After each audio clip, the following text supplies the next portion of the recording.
I was making close to $250,000 a year. I remember at some point getting out of bed and feeling like, I just don't want to get out of bed. Something's wrong. This life I've built is the wrong one for me. This doesn't work. And I fell into the world of entrepreneurship. This is Joey Korenman, founder and CEO of School of Motion. Through education, they have changed the lives of more than 20,000 artists from all over the world. Some of them are working for companies like Apple, Netflix, Google, and many more. I got on my first phone call with a client and she says, so what's your day rate? And I swallow and I go, $500 a day. And she said, okay, great. When can you start? So that was my first freelance gig. One of the things that really helped School of Motion grow was it sold out in like a minute. No way. And it was like $5,000 or something like that instantly. I want to ask you this question since you have 2 daughters now. Would you send them to college? College is not bad. It's a thing that you can use to accomplish a goal. What I was told was if you don't go to college, you're a failure, you'll never make any money. And it turns out that's a lie and a really damaging lie for society in general. You are the founder of one of the most well-known education platforms, School of Motion, that so many people love. I want to take it all the way back, Joey, to when you yourself were a student. I want to know the story of how did you start your journey? Joey, welcome to the Bad Decisions podcast.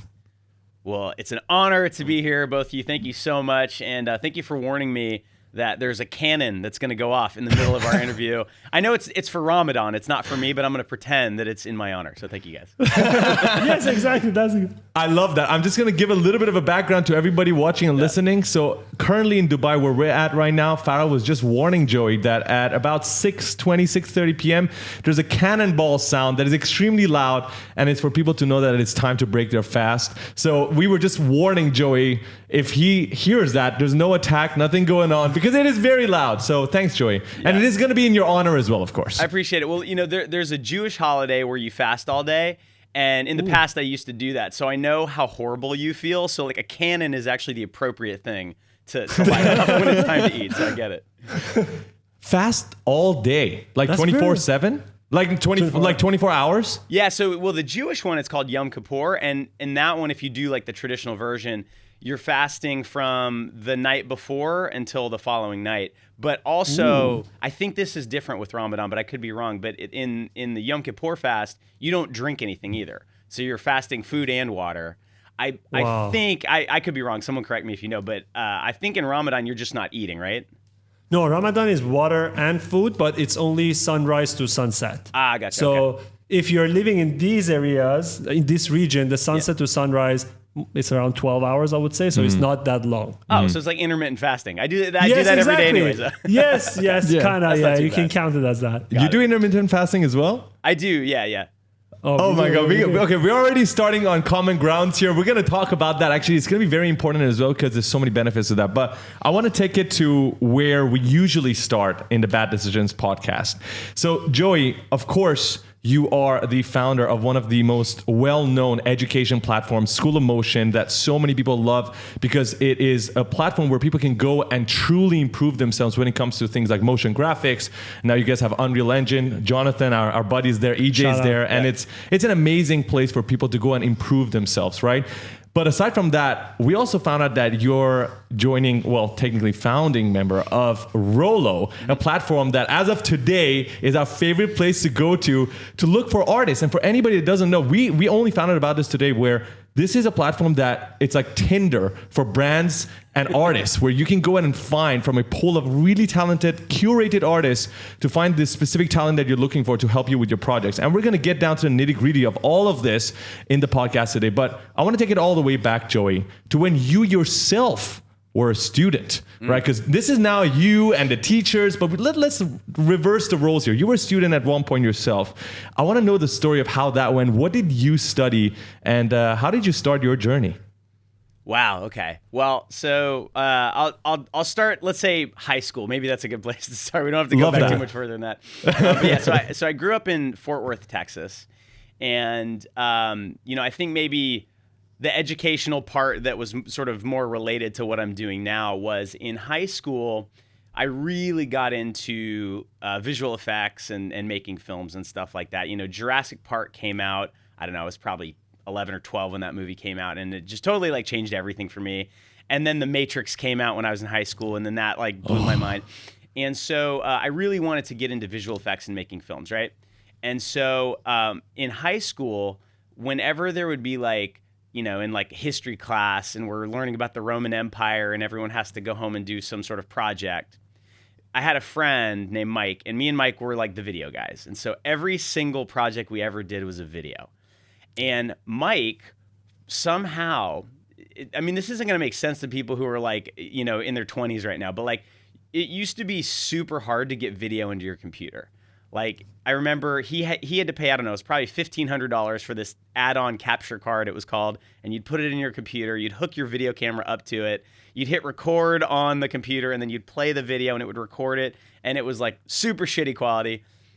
But through that, we learned how to like, you know, do keying and do some like basic rotoscoping and add titles on top. And so basically that was like my gateway drug, was doing that kind of stuff. So I went to public school. I ended up getting into Boston University and went to college there. And I majored in film and television, which is about the stupidest thing you can major in college. You know, in hindsight, you know, kind of a waste of money. Had an amazing time. Of course, college is awesome. And it was really cool to move from Texas to Boston. But while I was in school there, what I was mostly learning was how to make, you know, films and how TV shows are made 20 years ago, right? Like that's part of the problem. You know, I talk a lot on other podcasts and stuff about the problems that I see with education, specifically college in the United States. And even back then, it was clear to me what I'm learning is not actually the way people make this stuff anymore. And, you know, I guess one kind of interesting thing is that while I was there, I was learning to edit, and they had Avids at Boston University. And there was like, I don't know, 6 of them. That was it, right? Because they were really, really expensive back in the day. You know, if you're coming up in this industry now and you can get a $800 laptop that can edit 4K video, you know, like it's just so easy now. And you can use CapCut and it's free. So you used to have to buy these giant systems that was like a turnkey like computer, and it came with all this outboard gear, and then you had to license the software, and you had to have these special hard drives that were fast enough, and they'd cost hundreds of thousands of dollars. And then right at the exact same time I started learning on that ancient Avid system, Apple launched this product called Final Cut Pro. And they had an educational version that I could get for like $300. And then in my computer that was in my dorm room, I could do better stuff than I could do in the editing lab at my college. So I basically taught myself Final Cut Pro. I taught myself After Effects because I wanted to do visual effects. And that's how I got my first internship, was because I knew how to edit and I knew how to do visual effects, and none of my classmates really did. Because I realized they were just waiting to get their turn on the ancient Avid machines. Exactly. I realized that you can learn much, much faster than the institution you're in is sort of pushing you to learn. You just have to sort of make yourself do it, right? You can't wait for someone else to force you to do it. So that's kind of how I got my foot in the door. And then after that, I ended up getting my first job out of college. Wow. How long did you stay at the job? And you mentioned that the internship was because you knew After Effects, you knew Final Cut Pro. Did it help you to get another job after that? And then you ended up starting School of Motion? Yeah. Okay. So this is actually a funny story. So I had multiple internships. I started interning as soon as I could. And I think that, you know, not everyone has the opportunity to intern like in somewhere, because you have to be in a city where there are places that make sense for you to intern. You also have to have a financial setup where you can do that. I was very lucky that right after my freshman year of college, I came home and I was living with my parents over the summer. And so while I was living there, I got an internship in Dallas, Texas, which is about an hour away. And that internship was at a production company, and they had one Avid there. So I got to learn how productions work, and I was running cables and learning about 3-point lighting and all these things, learning how cameras, you know, like professional cameras work. And then I was actually being able to use their Avid. They also had this system called a Media 100, which I don't know if anyone will remember that, but they had it, and it was like, it wasn't even set up. And they were like, Joey, why don't you set that thing up, see if you can figure out how to use it. And so I set it up. I figured out how to use it. You could only have 2 tracks of video, so you had to like alternate back and forth. But I learned it well enough where they actually started using me as an editor, like just over the summer. And so they had these clients that needed like, you know, like a little slideshow video made or something like that. And I would do it. And I remember they had After Effects on that machine, and they had the instruction manual for it.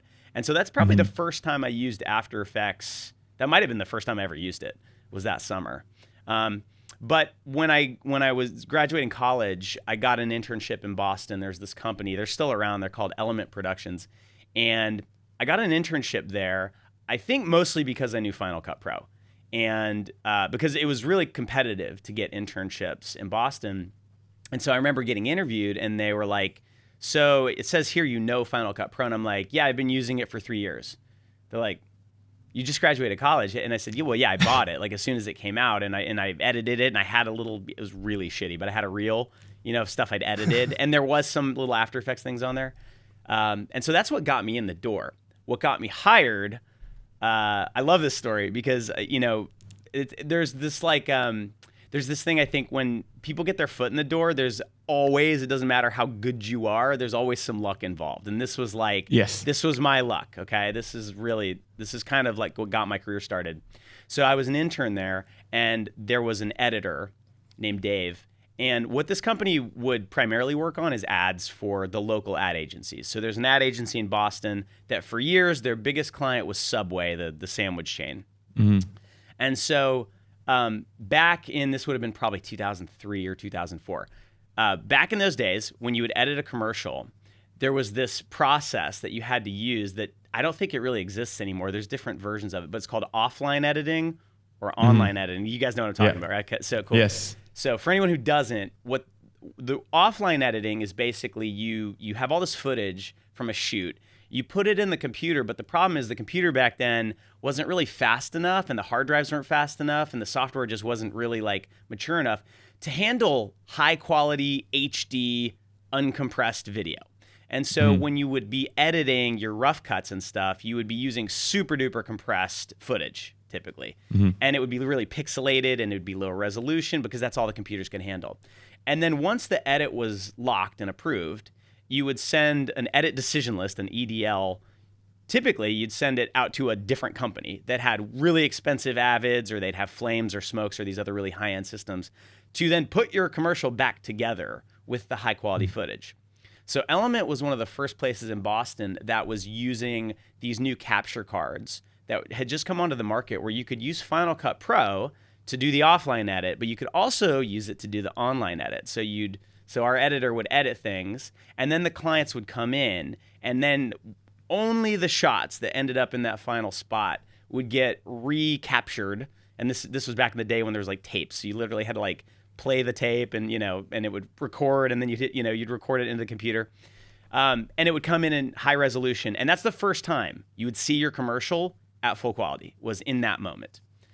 So he's editing this Subway commercial, and it's just like a backyard barbecue, and everyone's eating Subway sandwiches and talking about how delicious they are.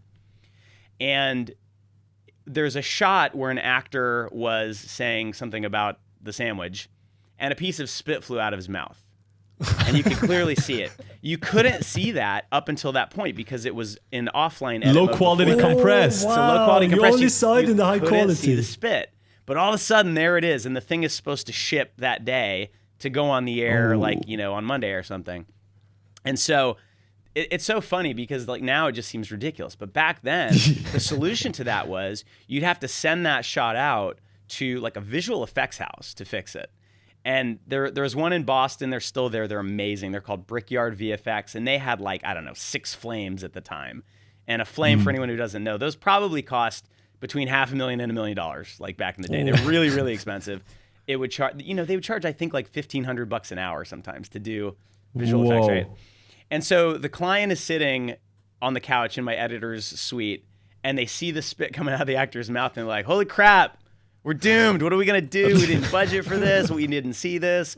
What do we do? So the editor knew that I knew After Effects, and he didn't know it. And he kind of pulled me over, and he's like, do you think you could paint out that spit? And I had no idea how to do that, but I'm like, yeah, of course I can. Oh my God. Yeah, so what he did, now the good thing was it was only we're talking about 6 frames of video. That was it. Okay. So it wasn't a lot. He sends me the clip. I'm in the other room. The client doesn't even know that I'm doing this.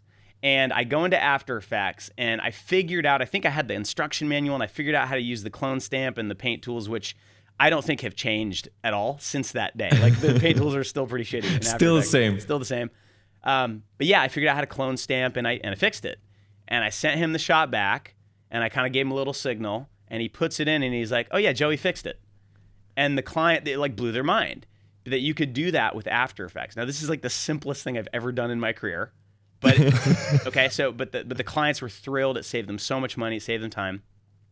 That night, because we were there late working on this, I went up to my boss and he sort of like put his hand on my shoulder and he's like, you have no idea how helpful that was. And he said something really nice to me. I forget what the words were, but he's basically like, you're going to have an awesome career, I can tell. And the next week I got hired full time. So that was my foot in the door. Yeah, that was my foot in the door. I love Knowing that. That was it. So Joey got the job because he fixed the spitting subway man. Yeah, exactly. With After Effects. I wish I knew. I wish I could send a thank you card to that actor who like. Thanks for spitting, man. Yeah, But exactly. how did you learn in that short amount of time how to fix it? The instruction manual, was the book or did you go online or? It was a huge book. Yeah. So like, Oh yeah. my So it used to be you'd buy After Effects, and I know this because I was freelance for years, and I bought my own copy. And this was before it was a subscription, and so it might cost $1,100 or something to buy it, and you'd get this big box with like the DVDs with the software on it, and this huge thick manual. And so at that point, I mean, I knew After Effects like kind of like to animate I could, but I hadn't done anything like that. I guess the way that I figured it out was I knew Photoshop and I knew how to clone stamp things, and I loved messing around and like taking pictures of my friends and warping them and doing stuff like that. So I figured that's probably how you fix it, right? You probably just clone stamp. I mean, if I had to do it now, I would know exactly how to fix it and it'd be much simpler. Yeah. But basically, I just figured out how to, on each frame, find a spot in that footage where I could just clone and paste it. So I didn't do it like the right way, but it was good enough, right? So it was really just, there's two things. One is I knew After Effects well enough to know that this was possible. So that was one step. And then the second thing was I've always had this maybe foolish or naive kind of thought, like, I'll figure it out. Like I've always been very comfortable saying yes to things I don't actually know how to do. That's an entrepreneur mindset. Jensen said that, right? CEO of NVIDIA, he mentioned in a podcast that one of the superpowers of an entrepreneur that they totally underestimate how difficult a task can be. And so that's the reason yes. why they're motivated to undertake whatever task that comes at them, because they're like, I can figure it out. Yes. How hard that can be. Yeah, how hard can it be? But you always figure it out. Wait, listen. Did you know that you can create highly photorealistic scenes with photogrammetry by taking in what exists in the real world into 3D? We've been using Polycam to do exactly that, using our phone and drone. Yes, that's right. And guess what? They sponsored this video to give you guys 30% off their pro plan. So you guys can go ahead and try it for yourself. Use the code BADDECISIONS in the link in the description. It's fascinating when you talk about that. I do want to say one thing. As you were talking about the difficulties of editing a video, I'm just thinking about kids now on CapCut can do everything you just mentioned on their phone, plus a bunch of new things that are automated as well, which is crazy. Just the advancement in technology and how much more advanced it's going to get. I want to break down everything you just discussed.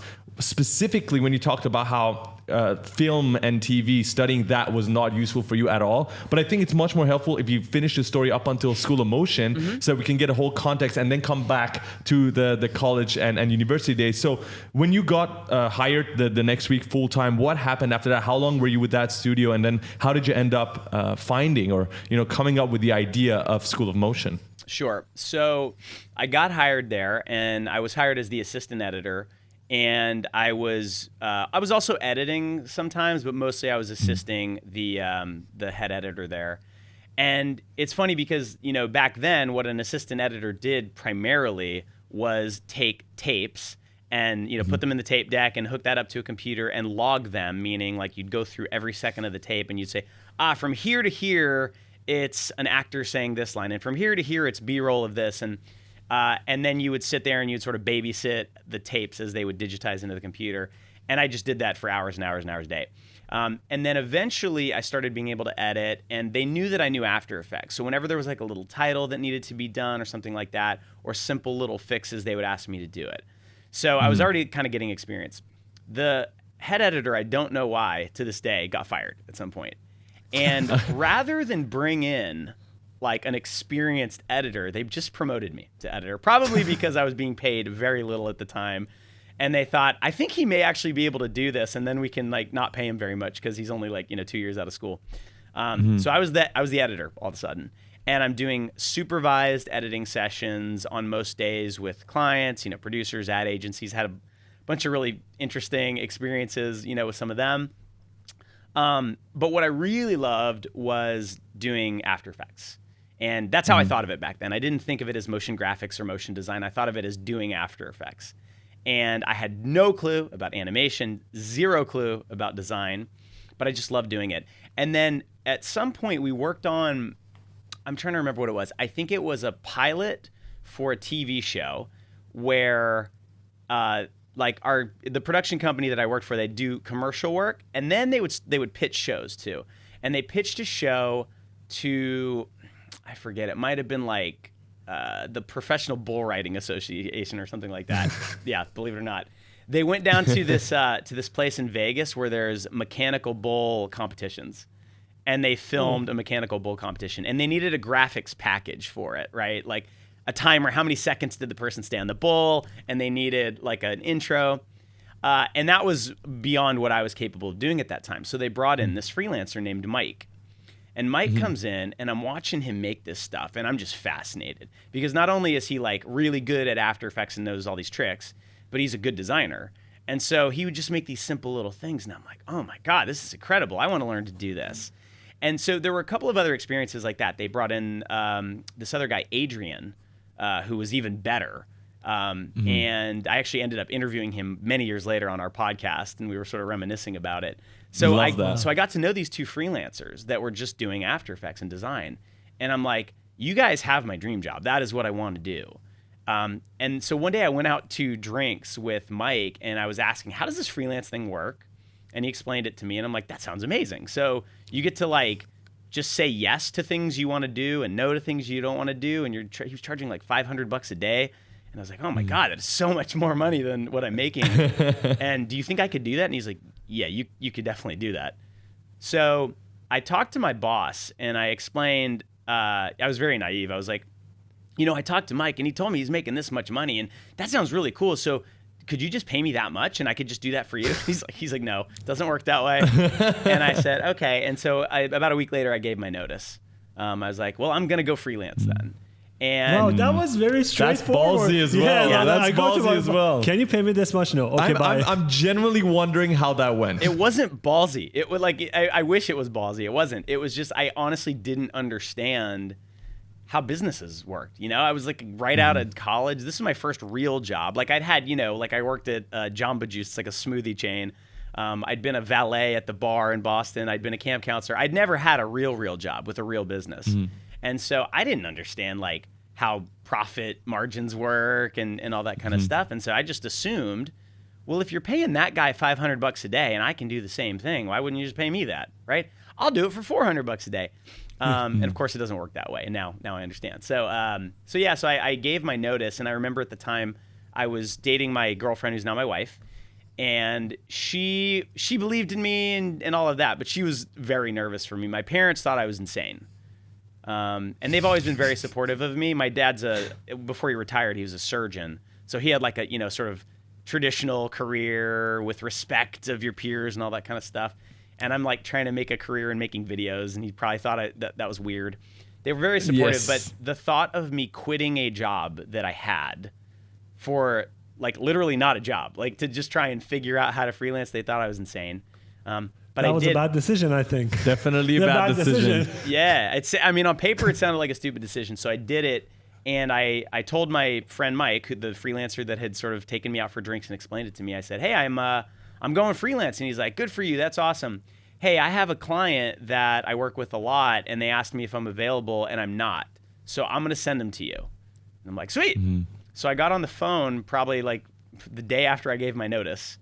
I got on my first phone call with a client, and it was Converse shoes. Wow. Yeah, that was very good. They're basically client for a first freelance Let me tell you what the job was first. So it wasn't a cool job. So, but they're based in Massachusetts, and this is one of those things I didn't even know this was a thing. What they wanted was someone to come in and take all of these hand scribbled notes from like the executives and turn them into beautiful, well-designed PowerPoints. That was the job. And I thought, okay, well, I'm a video editor and I do After Effects. I don't do this. But I mean, I could figure out PowerPoint. How hard could it be? I'd literally never used PowerPoint. But you know, at that point I had like some sense of design, and I figured I could do this. How hard could it be? And she asked me my rate. And this is like, you know, that movie Inside Out where like there's the emotions living in the girl's head and there's core memories. So this is a core memory for me, is being on the phone at my job, talking to this person at Converse, and she says, so what's your day rate? And I like swallow and I go, $500 a day. And I'm expecting her to like burst into laughter. Like, what the hell? What are you talking about? To do PowerPoint? You're out of your mind. And she said, okay, great. When can you start? Ooh. Yeah. And so that was my first freelance gig, was doing PowerPoint designs for Converse. And it was for $500 a day. But no. Yeah. The fact that you, I mean, call it naive, ballsy, I don't care. Yeah. But the fact that you even brought up the will to save $500. I remember when I was doing that in my earlier jobs, it was so scary for me to say that. So I would bring down the price. The fact that you actually had the balls to say $500, that's, I mean, maybe you were scared. Of course you said that, terrified, but it's crazy that you did. Yeah, I was terrified. And, it's funny though, like, cause then years later, I wrote about that experience in the Freelance Manifesto in the book, mostly as a way to like let people know that's just a normal human experience. When you're used to a certain income and all of a sudden you get this opportunity, like to snap your fingers. And I mean, for me, it was like quadrupling what I was making. So I don't remember what my salary was at the time. It was probably like $35,000 or $38,000 a year, right? Which turns into $17-18 an hour, basically, right? That's what I was making. And all of a sudden $500 a day, that's significantly more. But I had been told in no uncertain terms by the two freelancers I knew that is the rate you charge. I think it might be a little bit different today, because there was also very little competition for freelance talent in Boston at that time. So that was another aspect of luck, is when I went freelance in Boston, I was one of 5 or 6 freelancers really that knew After Effects and could do the things I was doing. So that helped. But yeah, so that was my first freelance gig, working for Converse. Was it easy after that, or like did you hit a few months without client and you were like, now this is not exactly what I thought it would be. Yeah. I was very lucky. So as soon as I started freelancing, and I think it's a testament to the fact that I had worked at my company for I think about 2.5 years is about how long I was there. And because they were working with all the ad agencies in town, people would come in and out every single day. And so I knew quite a few people in the industry by then. That was kind of how I built that initial network. I also, I think, it's funny sort of like reminiscing about this stuff, because I'm seeing little connections. Like I talk a lot about having a talent stack. It's a concept I got from Scott Adams. He's the creator of Dilbert. And the idea is like, I am not the best animator, I'm not the best designer, I'm not the best video editor, I'm not the best at anything that I know of, but I'm pretty good at like 8 or 9 things. And that unique like combination of that has brought success. And so at that time, I was really interested in Flash and making websites. Like I'd wanted to learn how to do that. And so I had like figured out how to like make a Flash website and embed my reel in it, because I had a reel, and put together this website. And at that time, people were still mostly like sending DVDs of their reels around and stuff. So again, that kind of separated me. It made it much easier for me to get new clients, because I could just send them that. They could go online and they could watch my work. Right. And at that time, a lot of freelancers weren't doing that, because you have to like pay somebody. There was no Squarespace. There was no easy way to do it. So I ended up getting a lot of agency work and building up kind of a client list that I think 2 or 3 clients would just basically keep me booked year round. If I wanted to, I could double book myself on little projects here and there. And eventually I got into this studio in that area called Viewpoint Creative. They're also still around. And they were like the motion design studio in New England. They worked with everybody: Discovery Channel, HBO, Cinemax, all the big networks. They rebranded the Discovery Channel one year. I mean, so they would get these big, awesome jobs, and they had amazing designers on staff. And so I probably got in there maybe after freelancing for 3 or 4 years, I was finally decent enough where they'd give me a shot. Because up until that point, my work just wasn't good enough, and they weren't going to be able to use me. And I get in there, and they, again, I think the reason they gave me a shot was because I knew After Effects, and I could use it as a visual effects tool and to animate. It was probably clear back then that I had no design chops at that point. But I also could do visual effects, but I could edit too. And I was pretty good at editing because I'd been editing for years at that point. And so I was the Swiss Army knife that they could just deploy on different things.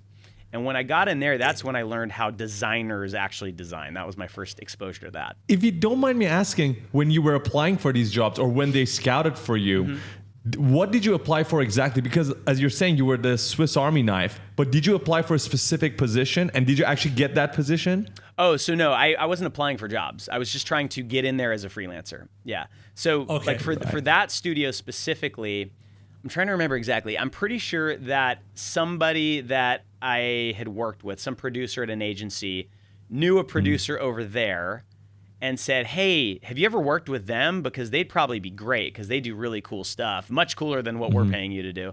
And I'm like, oh yeah, they're awesome. I'd love to work with them, but I don't know anyone over there. And they said, oh, let me introduce you. And so they did an email intro to a producer. That got me an opportunity to go over there and actually sit in the room with their head of post-production, one of their art directors, a creative director, and screen my reel for them and talk through it. And then I think maybe a month later, they gave me my first freelance gig. And it was working with one of their designers, this amazing designer. His name's Matt Nabashek, and he's still out working and doing cool stuff. And he did these illustrations for, I forget what network it was, and I had to animate them somehow. And it was like, it was funny because that was the first time I'd animated designs that someone else had designed. And I was like, this is so much better for me because it makes my work look way better. Because, back then, like, I could animate okay. I didn't really know what I was doing, but I could fake it. I had zero idea how to design. So I kind of fell in love with working with designers at that point. Wow. Yeah.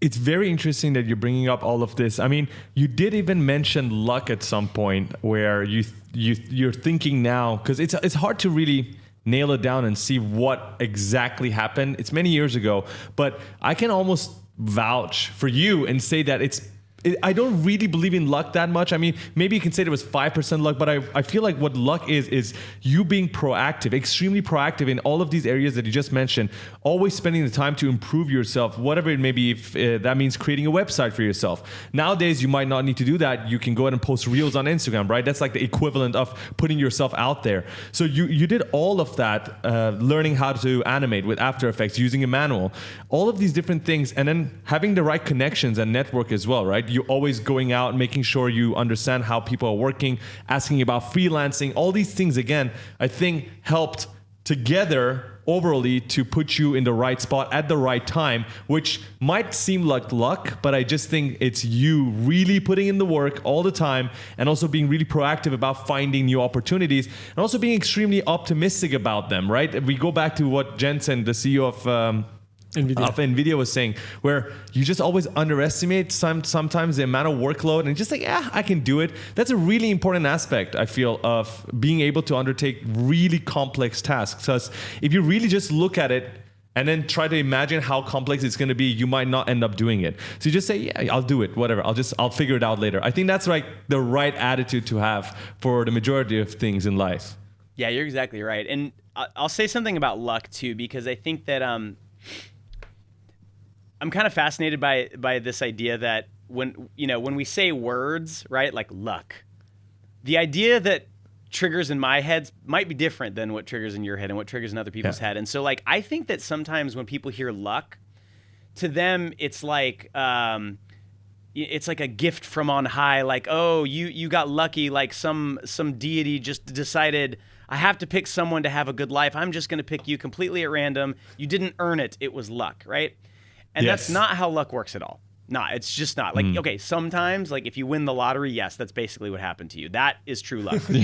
But if you're a freelancer and you're getting booked a lot, what the metaphor I would use, it's like if you are, if you fish and you go out into the ocean, there are fish in the ocean that you can catch. You don't know where they are. You can't see them.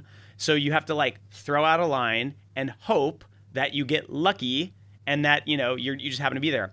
But you can do a lot of things to increase the surface area to capture that luck, right? And so if you're fishing, you know, and you bring 7 fishing poles and you throw them all out, so now you have 7 opportunities instead of 1. Oh my God, you caught more fish. Are you lucky? Technically, yes, you're still lucky. But you did something to increase that surface area. So what I was doing, and I didn't realize it at the time that, I'm increasing the surface area of the luck that I might encounter, was I was constantly reaching out to people and following up and making sure that the clients who had booked me knew that, I have availability coming up. And I would say for the first 2 years of freelancing, I don't think I was ever not booked. I was booked 100% of the time, unless I turned down the work. Now, of course, that's amazing. I freelanced for probably, let me try to think about this. It would have been probably 7 or maybe 8 years before starting a studio with some people.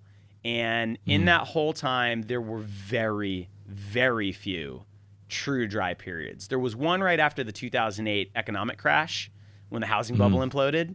Yeah. Yes. And that was kind of an interesting lesson too, in that I was terrified, as everyone else was. Like, oh my God, all the work's going to go away and I'm going to be homeless. And actually what happened was everyone who had full-time jobs, they were in more danger because they could be laid off. And then there was still work that needed to be done. So who was going to do it?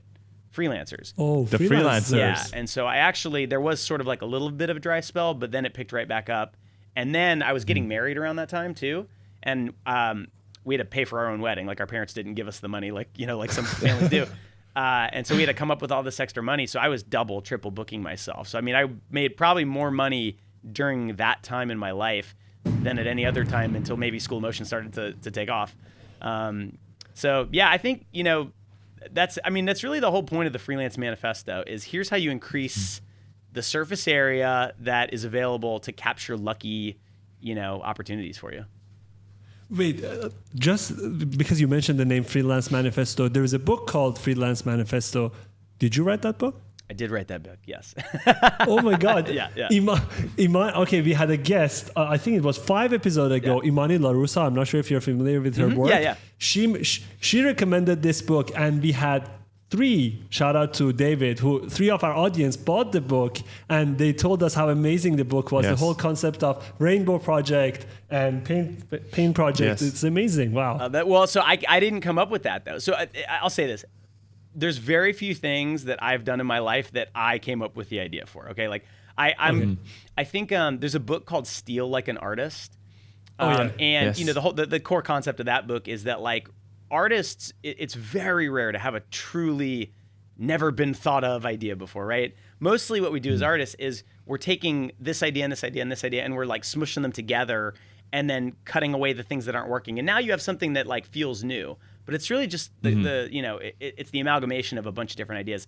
The pain and rainbows thing from the book, and for anyone who's listening who doesn't know what that is, basically there's this idea that I put in the book where there's a correlation between the budget of a project and how soul-sucking it is, okay? So if you have a budget, a huge budget, right? You're getting paid a ton.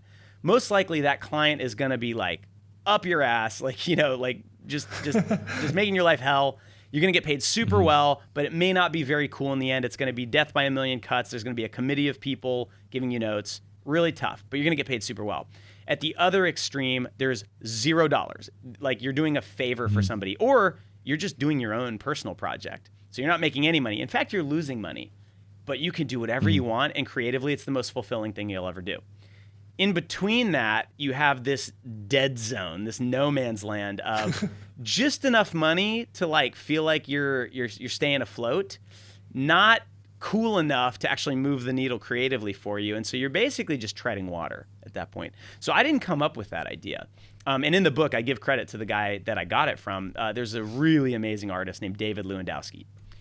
And if you go on YouTube and you Google him, what comes up are these videos. There's one called Late for Meeting. There's one called Going to the Store.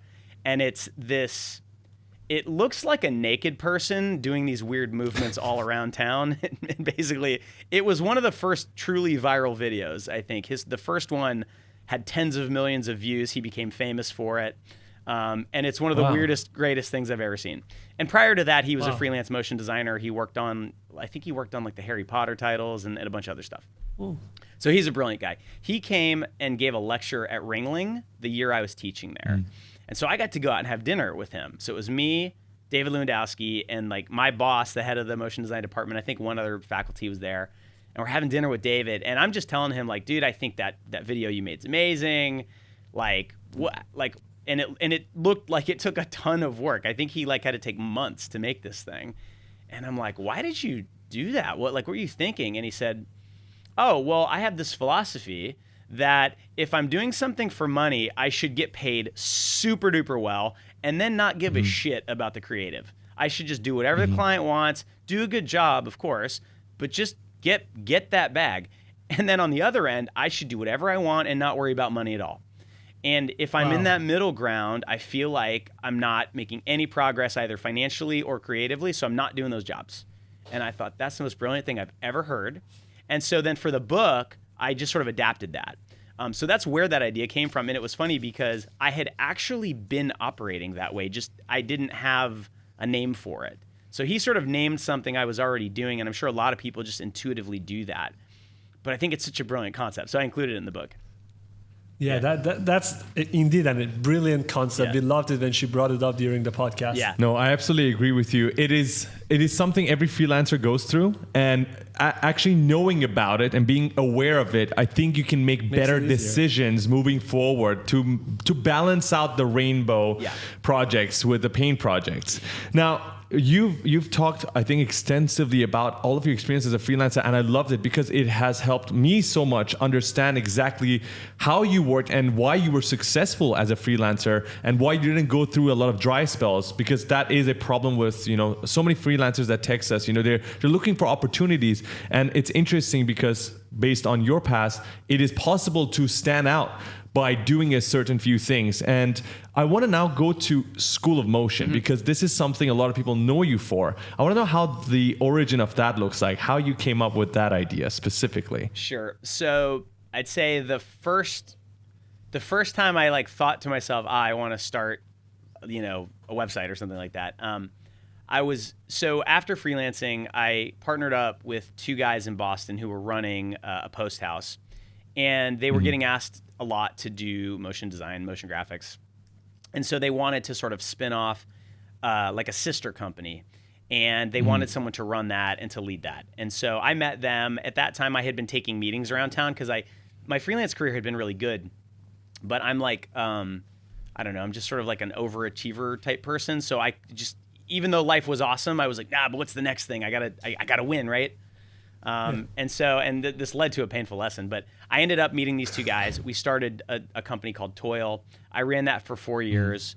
I learned so much, and it was like, in a lot of ways, it was an amazing formative experience. I got to work with some amazing people, meet a lot of people, do some work I'm really, really proud of. What was Toil about? What was the company about? So it was a pretty traditional motion design studio. So that was kind of our I think our tagline was purveyors of visual tomfoolery and conceptual hijinks. What we were trying to do was, so at that time in Boston, you had Viewpoint Creative, that company I had been freelancing for, and they did insane A+ work, but they primarily focused on networks. So they weren't really doing much advertising. And so so all of the advertising agencies and advertising clients would either do little teeny jobs with like the After Effects artist at the post house they happen to be at, or they'd go to New York and they'd hire PsyOp or they'd hire Stardust or something like that. And so my thesis was, we could build some studio just like those big awesome ones in New York. We could just build one in Boston, and we will be a little bit cheaper because Boston's way less expensive to build a business in than New York. But we can get the same caliber of talent, and we can hire freelancers, and we can hire remote people. That was kind of new back then, but we were doing that. So that was kind of the idea behind it. And so we were doing, everything from lower thirds on commercials. We did a lot of work for Subway. We did work for Progressive. And then we eventually, as we built up our talent stack and our team, we were doing full 3D commercials for Saucony shoes and McDonald's and Hearts on Fire Diamonds and all kinds of stuff like that. And what ended up happening was I found out, and sometimes like there's no way to find out except the hard way, that I don't actually love running a studio. I love making stuff. I'm a maker. So I love to build things and I love to solve problems. And like, motion design, especially After Effects, it's like you have a puzzle you have to solve. How do I get this to work, right? And I loved that. But when you're running a studio, you're not doing that very much. You're on conference calls, you're pitching. And it turns out I was pretty good at pitching and I was pretty good at client management and all of that, but I didn't love it. And it was just really, really hard to grow that company. And so I started to get pretty burnt out. I also had just had, when I started Toil, I think right after that, I got married. A year later, my first daughter was born. We wasted no time. And then 18 months later, my second daughter was born.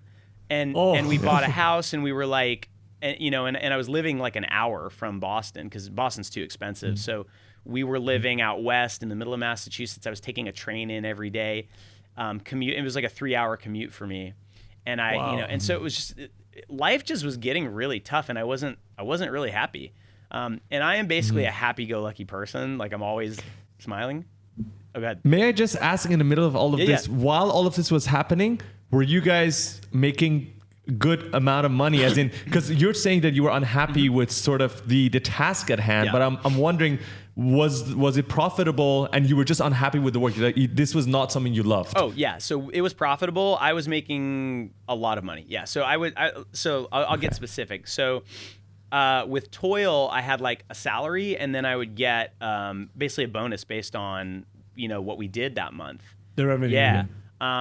And so that was probably at that, and it was continually growing as the business grew. I was probably making $200,000, from that. And then at the same time, I was also a voiceover artist, which that's like a little side quest that I fell into while I was freelancing. So I had like an agent, and I was actually like doing voiceovers. And that was probably another $25,000 or $30,000 a year, just easy money. So I was making close to $250,000 a year. I had a house.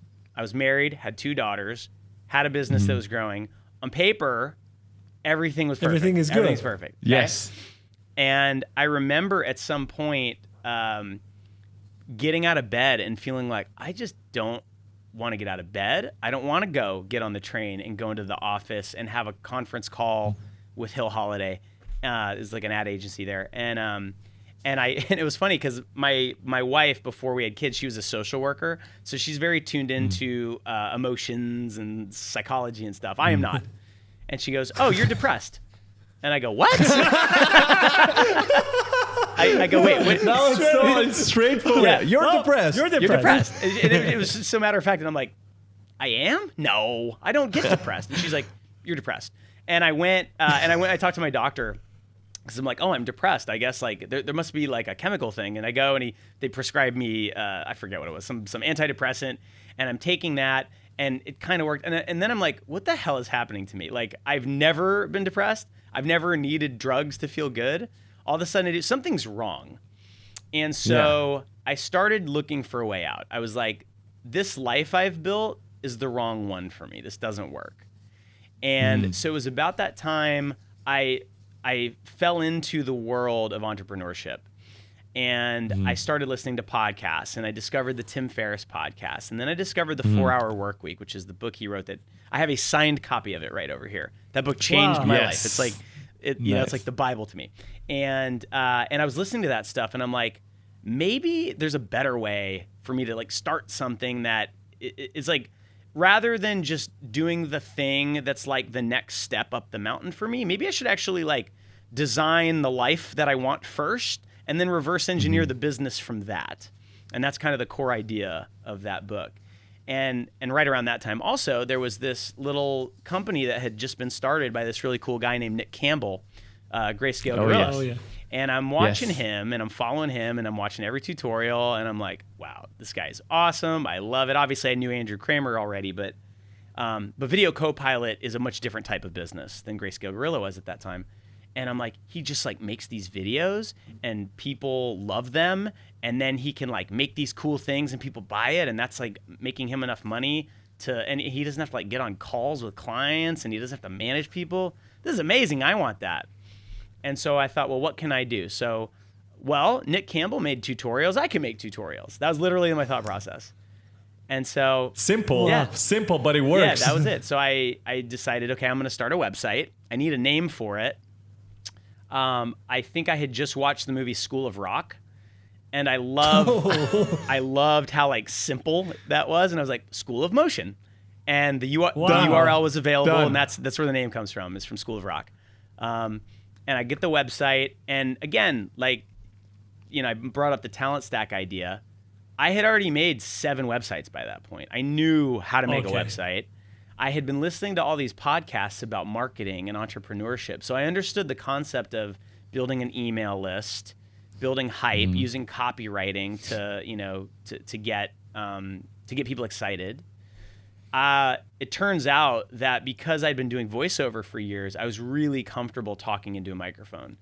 And you know, I'm sure you guys have seen tutorials where the content's incredible. It's really valuable, but the person presenting it is like tired and boring, and you know, I'm about to fall asleep after 1 minute. Exactly. Yes. And on top of that, I had run a studio for almost 4 years at that point, so I knew actually how these things work in the real world. It wasn't theoretical.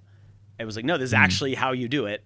And so I thought, okay, I've got all these, you know, I wasn't great at any of them, but I had a bunch of talents. And so perfect combination. Yeah, and so it ended up working, and I recorded my first tutorial. My wife was like trying to fall asleep in the next room. In our house, my office, it was like basically attached to our bedroom. And so I was trying to be quiet, and I had the microphone right in front of my face, and I did a tutorial about expressions in After Effects. Put it on Vimeo. I think I probably posted it on Reddit, maybe. That was like the only place I could think of. And maybe Facebook. I'm not even sure Twitter existed at that point, or not YouTube. No Instagram, YouTube. So this would have been 2000. There was YouTube, but it wasn't like it is now. Everything in motion design, tutorials, reels, everything was on Vimeo. So it didn't make sense to put it on YouTube at the time. It was a very different kind of scene back then. Mograph.net, I posted it there because that was still around. Okay. And it was very slowly started to get views, and like I'd post a video and it would get 100 views. I'd post a video, it'd get 300 views. And I just did that. I basically just made videos whenever I had free time for like a year. And then the first thing... While running the business. While running Toil. Yeah, while running the business. And then I decided, okay, let me see if I can turn this into a business. And so the first thing we did was I'm looking at Grayscale Gorilla. I'm like, I'm just going to do what they're doing. So we made a Cinema 4D plugin. That was our first thing we did. Nice. We did. Yeah, it was me. So I made it. Another little talent stack thing. When I was young, like in middle school and stuff, I got really into computer programming. And I just, and I never did it professionally or anything, but I kind of just dabbled, right? So in Cinema 4D, you can use Python inside of Espresso nodes. And so I was actually able to make this kind of complicated thing. And what the plugin did, it was called Scenery. And basically it would let you drag this thing into your scene. And now you'd have a seamless background, any color you want. But you could also have shadows, and it would set all the compositing tags up and everything the way you need. And it would do all that for you. And then I worked with my art director at Toil to make a whole bunch of like super high res, seamless skies and floor textures and stuff. So you could pick those. I launched that and it worked. It made thousands of dollars and people were buying it. And I was like, oh my God, this is working. And then Cinema 4D launched a new version and completely changed their texture system. So this was years ago. I'm trying to remember exactly what changed. I think this is when they introduced the physical renderer and they changed some things in the standard renderer. And so I had to like completely rebuild the plugin, which took weeks and it was a pain in the ass. And then I launched the new version and that was selling. And I'm like, this sucks. Like if Maxon changes something, the whole thing breaks. And then what if I had 2 plugins and now I have to fix both of them? Yeah. I don't like this business model. And so that's when I thought, you know what I love is teaching. Like I love that. So maybe I could... You were enjoying recording the tutorials. Loved it. I assume. Loved it. Yeah. Okay. I loved making tutorials and I loved... one of my favorite things to this day, but like even back then at Toil, we hired this animator, Kyle Predke, and he was just so naturally talented at animating. He was amazing, but he didn't know After Effects super well. He wasn't super technical. And so I'd give him an assignment and he'd be sitting there and he'd be like, I'm not sure how to approach this. All right, let me sit down next to you. And we'd have a lesson together. And that just lit me up. I loved doing that. Wow. Like just giving knowledge to people. So I thought, okay, how can I turn that into the business model? So by that point, I think that's when I quit the studio. So School of Motion was not making enough money. It was making probably like $3,000 to $5,000 a year at that point, selling this plugin. Wow. And it was just you, right, doing everything. Yeah, it was just me. But I knew I had to change something. My life just wasn't going the direction. It's one of those things, like there's this thing I talk about in the Freelance Manifesto. I've talked about it on other podcasts, of the perfect day exercise, right? Where you project forward like 5 years and you say, okay, I wake up and it's Tuesday and it's the perfect day. Describe that, and you write everything out. And then you say, okay, if I change nothing in my life right now, will I end up there? And the answer is never yes. It's always no. But it clarifies for you. I love that exercise. Yeah, wow. It clarifies for you. It's like, oh, I have to change something. If that's really what I want, if I mean that, if I'm not lying to myself and that's actually what I want, I have to change something. So my wife and I, and there was other things going on too. There was like kind of a huge tragedy with my wife's family. And then on top of that, I had been living in New England for, 13, 14 years at that point. And well, you guys live in Vancouver, right? It's part of the year. So, right. So you know, there's part of the year where you only have like 6 hours of daylight and it's freezing cold. Oh my God. And it's miserable. 4 p.m. it gets dark and then you're like, oh, like, what should we do now? We go to the gym, we come back out, I'm like, the day's over? Yeah, exactly. What? It's just like 4 p.m. Misery. And in New England, you have all of that, plus it's just cold as hell. The snow comes and then it doesn't melt for 3 months and it turns brown and you're slipping on the side. And it just, that started to wear on us too. And we're like, I want to live somewhere warm. I want to live somewhere where I can ride a bicycle to work. And I want to live somewhere where it's like way cheaper and I don't have to make so much money. Like, and so we ended up just kind of like designing the life that we wanted and then figuring out how to do it. And part of that was moving to a warmer place.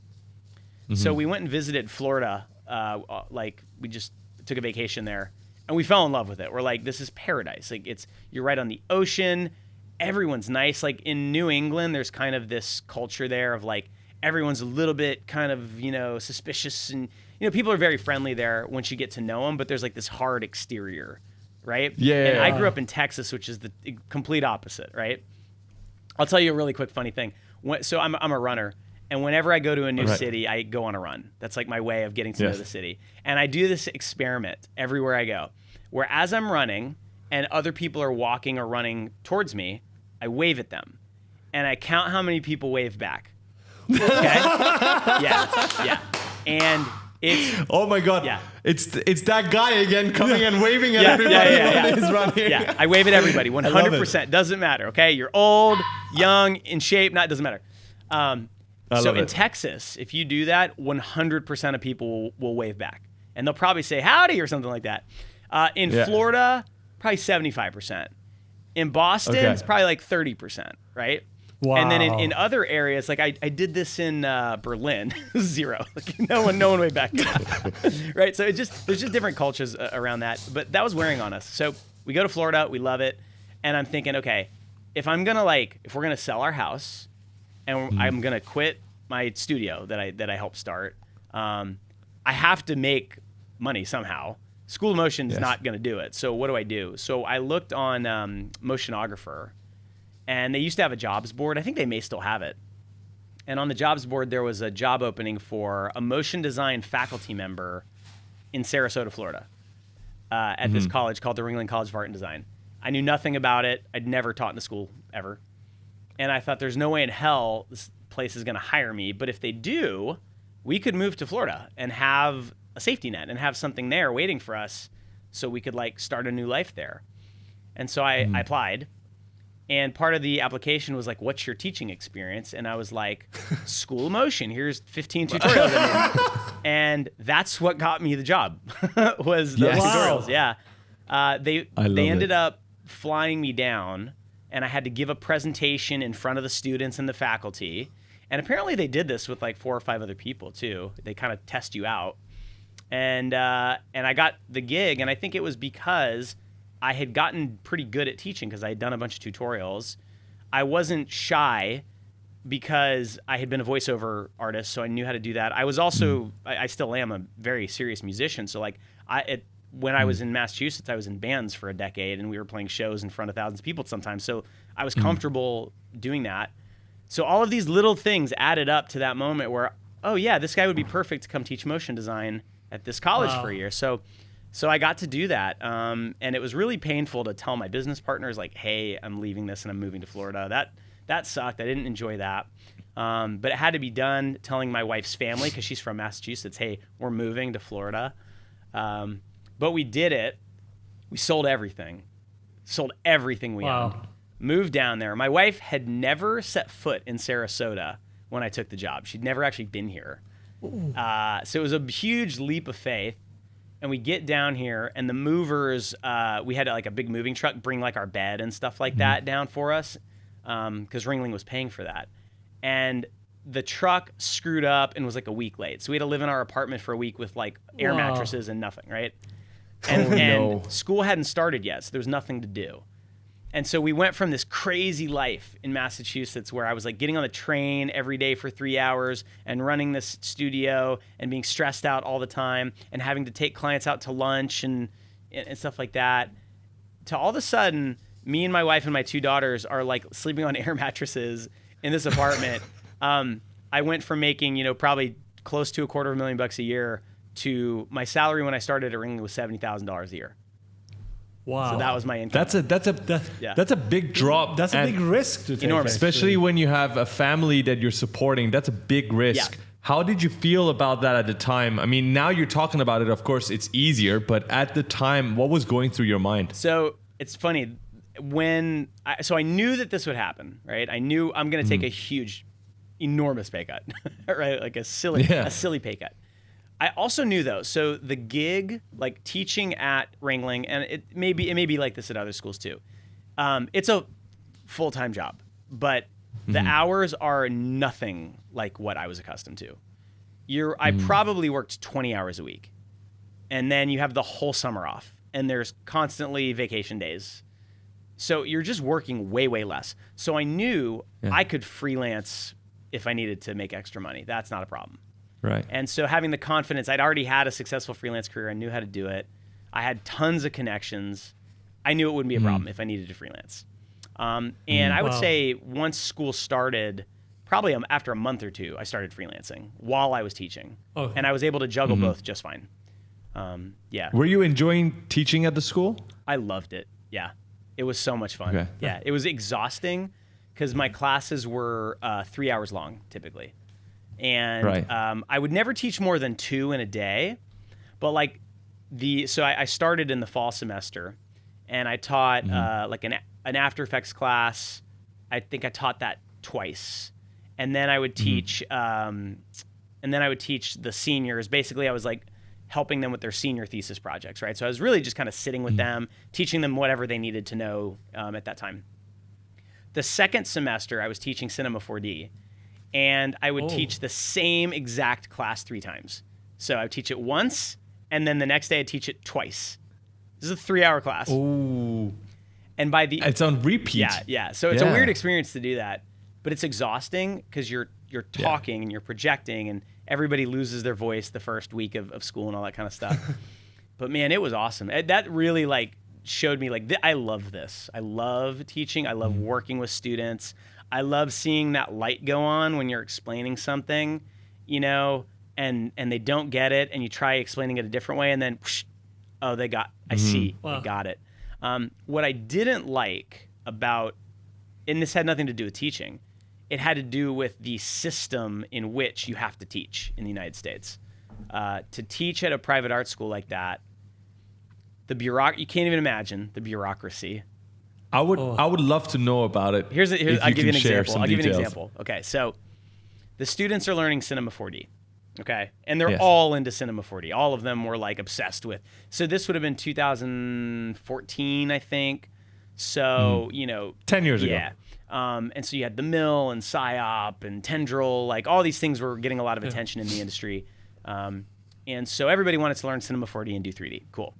So the stuff they wanted to do, you need a render farm. And so Ringling has like this massive bank of computers. They could build their own render farm. Cool. And so what me and one of the faculty in the motion design department did was we went to the IT department and we said, hey, we need a render farm for our Cinema 4D students. Here's this software that every studio uses. I think we wanted to use, I forget which one it was. It might have been Shotgun or something like that, but it was one of like the sort of industry standard render farm softwares. And I think the one he wanted us to use was even open source, so you could even like modify it. And we said, why don't we use this? And that way, when the students go out into the world, they will have experience using the render farm software that all these studios are already using. So let's use that one. That makes a lot of sense, right? No. Yes. No, we're not doing that because we have these rules and there's security things, and plus we have this IT department with this budget. We have to spend it. So why don't we just write our own software? We'll write our own render farm software. How hard could it be? And we literally got in an argument with them. Like I was like trying to use logic, and my friend Dante was screaming at them. He was screaming, "What? You're idiots! What are you talking about? Like, don't." Anyway, but we, it's a bureaucracy, and so we can't make them do it. We have no power over them. So they said no, and they spent the first semester building their own render farm software. Just to spend the budget. Yes.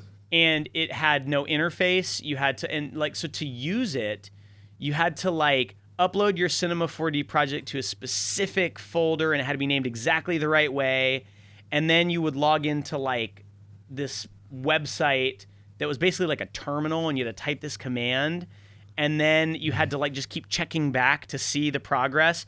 And if a frame froze, you'd have to manually like type in the thing to just fix that. It was so stupid. Even if you were to go through all of that, that's not what you're going to use right after college and university. You'll have to revert back to Shotgun or whatever the software was. Why not use that in the first place? This is the problem with the education system and colleges now, that they are not updated. They are not teaching what you need to know when you start your first day at job. That's the biggest problem. So it's not even a teacher's problem, because sometimes students might blame the teachers for it. But you were there, you were trying to save the students. Right. It's just the general system, and we're gonna get to that. But please continue the story. No, you guys are right. It's almost never the teachers. Yeah, like and I try to separate when I've said some pretty like incendiary things about this system. And I always try to make it clear, I'm not talking about the faculty, like the teachers. The guy that runs the motion design department at Ringling, his name is Ed Cheatham. He's one of my favorite humans on earth. He's the best boss I've ever had. He's amazing. Nothing about that job that I didn't like had anything to do with him or my faculty. I will say though, well, okay, so maybe that's not entirely true. So there was a guy, I won't use any names, but like, there was a guy teaching there at the time who should have been fired years ago. He just didn't really care about like the students being successful. You can get into a groove when you're teaching where you've done this class 8 years in a row, you have it memorized, and so you don't have to prepare at all. You show up, you do the lecture for that day, you just say the words in front of the students. Hopefully they get it. And you do the bare minimum that is required of you. And if you do that, it's almost impossible to get fired at these schools. Like basically impossible. And so there was a guy there that like should have been fired. It was very, very clear. He was not doing a good job. He was not teaching things that like were applicable. Why is he there? And there was no way to fire him. And so, yes, there are situations like that pop up. At Ringling, there was only one of those. Everybody else like deeply cared about what they were doing and the students, and were amazing. So the issues the biggest issue I had with teaching was, well, there's two. One was the bureaucracy. I'm an entrepreneur. I can say that now with a straight face. At the time, I wouldn't have been able to. And it's just very hard for me to work in a big company where I can't just like make a decision and go do it right then. And you can't at schools like that. The other thing was I had a conversation with a senior who was graduating, and she was like this sweet, sweet girl. Just not, it wasn't gonna make it. Like she just wasn't cut out for this, right? Like she was okay. She had like some kind of a design eye and some technical ability, but everything she did was just like not great. And so, and I looked at her and I'm like, okay, well, I could see her like, maybe she'll get a job at like a post house where she can sort of be doing a bunch of different things and they don't have to be like A+ level work, you know, like maybe there's a place for her. And I hope she makes it. And she told me, she's like, hey, so where do you think I can get a job? And I'm like, well, if I were you, I'd go look for this kind of role. And she's like, well, like, are there any companies like that in Florida? And I go, there might be some, but most of the companies that are like that, they're like in the Northeast or they're on the West Coast or they're in Chicago or places like that. In Orlando, there's some post houses and stuff, but Florida isn't the hotbed for that kind of stuff. You may want to move. And she's like, I don't think I can afford to move because I have $250,000 of student loans that I'm going to have to start paying off. And I said, wait, what? What? Really? Wait, hang on. And I'm doing the math. And I'm like, how is it possible that someone gave you that much money to come learn motion design? That just doesn't seem like a good idea. And talking to other students, it turns out that that's very common. Everybody had this problem. Yeah. Well, so wow. At Ringling, they have a lot of international students, and I may not get this exactly right, but I think international students, they have less opportunity to get scholarships than American students do. And so they're typically paying full price to go to Ringling.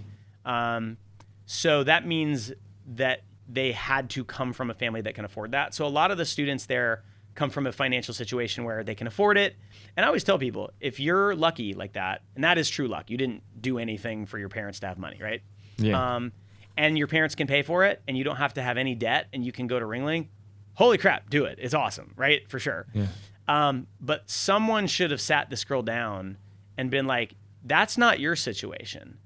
And if you go do this and it turns out this isn't really what you're meant to do, you're taking a huge risk, a massive risk. And I'll tell you a quick story. $250,000 is a lot of money. $250,000, and this is not even what you're supposed to be doing. But this is not only happening in States. This happens in Canada, all around the world. Student loans has been increasing over the past few years. And one of the discussions that me and Faraz always have is about whether you should go and get a degree for 4 years and spend this amount of money and then come out and then go and learn from other sources to be able to perform on the first day of your job. So I'm going to ask you this question, since you have 2 daughters now. Would you send them to college? And if they come and ask you that, for example, I want to learn motion design, do you ask them to go to a school of motion or go take a 4-year course? If they want to learn motion design, I would tell them don't go to college. 100%. Yeah. So to me, college is not bad, right? Like college is a tool. It's a thing that you can use to accomplish a goal. That is not what I was told growing up. What I was told was, if you don't go to college, you're like subhuman. You're a failure. You'll never make any money. You know. Yes. And it turns out that's a lie, and a huge lie, not a small lie, and a really damaging lie, I think, for society in general. So what I tell my daughters and my son. So I have a 13-year-old, 11-year-old daughter, and a 9-year-old son. Okay. So the 13-year-old, she's really into writing. She loves it. She's working on a book right now. Okay. So she's written 40,000 word book. Wow. She's like, she wants to write right now. That's what she wants. So, okay. Is she going to grow up and be a novelist? Is that her career? I don't know. That's a tough one, right? If she wants to pursue it, I would 100% support that. I don't think you need to go to college to do that. Right. Copywriting. Now it remains to be seen how much AI sort of disrupts that. But like finding people who are good at copywriting is so unbelievably hard. Really, really hard. And if you can write really well and think really well, there's a ton of careers out there for you. You don't need to go to college for it. if you want to be, now sometimes she'll say, you know what, I think I want to be a nurse. Okay, you want to be a nurse. You're probably going to have to go to college. Don't learn that on exactly. YouTube. There you go. I wouldn't necessarily want her to go to schoolofnursing.com and watch a tutorial on how to insert a pick. School of Nursing. Yeah, exactly. So, but here's the thing. If you know you want to be a nurse, right? Then you reverse engineer. What do I need to learn to be a nurse? What are the requirements? Well, you're going to have to go to nursing school. Okay. Does it matter which one you go to? Like, is your earning potential much lower if you go to like the one down the road versus go fly out to Massachusetts and go to one in Cambridge somewhere that's really expensive? I don't know. My gut is it probably doesn't matter that much. And then what is required to get into nursing school? Oh, you have to have a college degree, or you have to have the equivalent of that, like an associate's degree or something. Okay, well, what is necessary? Not what do you want? What are all your friends doing? What is necessary for this? What's the cost of that? I just want to be rational about it. And if it's like, okay, well, you're gonna have to go to nursing school. This one down the road, it's gonna cost $20,000 a year, maybe, right? Okay, what do nurses make? Right out of nursing school, you're gonna make $80,000 to $90,000 a year. And then my neighbor, this is true, my neighbor down the street is the head nurse one of them at Tampa General Hospital, a huge hospital. And she's making well into six figures, killing it, right? As a nurse. So, okay, now I can tell there's a practical series of events here that make sense to do. What doesn't make sense is I have no clue what I want to do when I grow up, but everyone tells me I'm artistic. I'm going to take out, and by the way, that $250,000 price tag, that was in 2014. It's way more now. Way more. No. And plus interest. Yeah, and I don't want to just pick on Ringling. Every school, like SCAD's the same. Ringling, I want to say with tuition, room and board, the fees they charge, you have to buy some art supplies and books. On their website, I'm pretty sure it's $78,000 a year or $80,000 a year. Right? And if you do the math, if you take out loans for that, and then you're paying back those loans, you're not paying back the $320,000. You're paying back probably closer to $600,000 or $500,000, right? Oof. And when you're 18 and you say yes to that, you have no clue how much money that is and what that's going to do.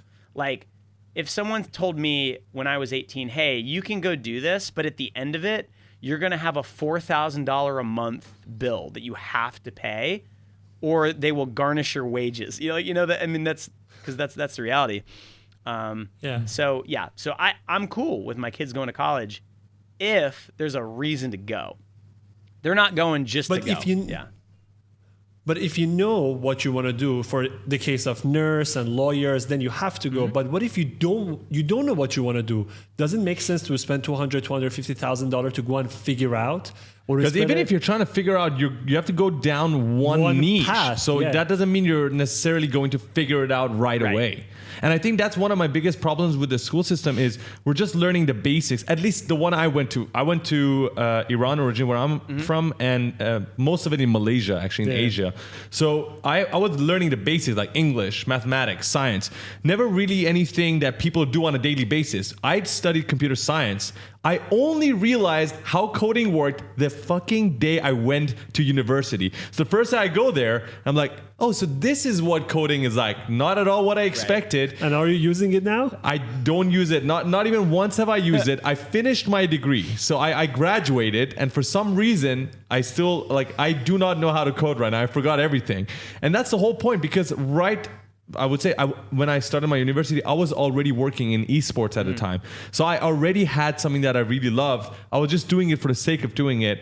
And also because my parents wanted me to finish the course and the degree. Yeah. But the point I'm trying to make is, even if you do say, I'll try computer science, that doesn't necessarily mean you'll immediately find out if that's what you like and what you don't like. Yeah, exactly. And, if my son, for example, so right now he's 9, so he's really young, but he loves Minecraft. He loves Roblox.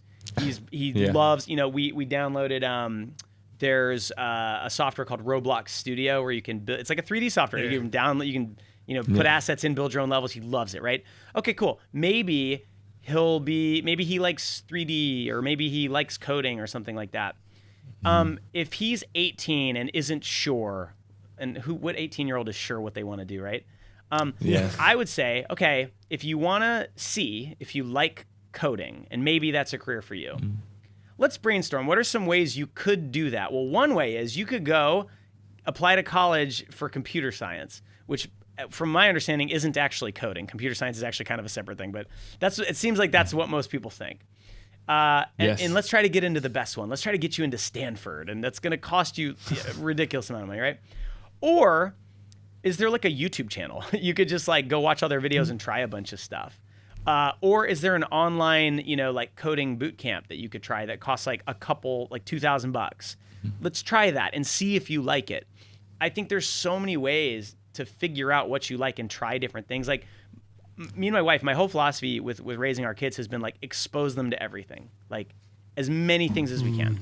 That's it. Great parenting. No, Great that's parenting. it. You have to experiment. If I could go back, I'm 26 right now. If I could go back all the way to when I was 14, I would just tell myself to do more things, just try more things, because that way, by the time I'm 18, I can make a more informed decision as to what I want to do. I really had no idea when I was getting into computer science. It's exactly what you just mentioned. I thought I'm going to be Mr. Robot? Right. The show. I thought I'm just going to be like coding. I'm going to be hacking and things. Somewhere, It sounded exciting, but it wasn't at all that. And the worst part, so at my university, they had us write code on paper. Like, why would you be doing that? You're always good. If you're ever writing code on paper, there's something wrong. You should be doing it on a computer. So the exam was literally writing pieces of code on paper. And it was very outdated, just like how you mentioned during your college and university days, you guys were using old computers. We were basically doing things that were not being done at Apple, at Samsung. All these companies were not doing what we were studying in university. So that was another problem that I had. But going back to what you said, experimentation is key. The best thing, Being exposed to as many things as possible at a young age is key. And the fact that you're doing that as a parent is going to be so helpful to your kids. I think that's the secret to parenting. It's I think my parents, like their generation, probably felt much more certain that what they were telling us was correct. Go to school, get good grades, get into a good college, like the best college you can, take out loans. It's all going to work out. Don't worry. They were 100% certain of that. And even my generation, I'm 43. I just turned 43. So like, I'm a different generation than you guys. Even my generation, it turned out that wasn't true. I can't even tell you, probably half my friends went to college, and once they were done, they didn't know what they wanted to do because they had like an English degree or a history degree or something. And so what do? They go to law school because that's a good career, right? You're guaranteed to make money and you're guaranteed to have like prestige. And it seems like a useful thing. And out of all of my friends that went to law school, maybe like a quarter of them are actually lawyers, because it turns out everyone else had the same idea too, and there's too many lawyers and there's not enough jobs. Right? Yeah. So wow, it's crazy. So just we're just like, I want my kids to try everything. We've taken them all over the world.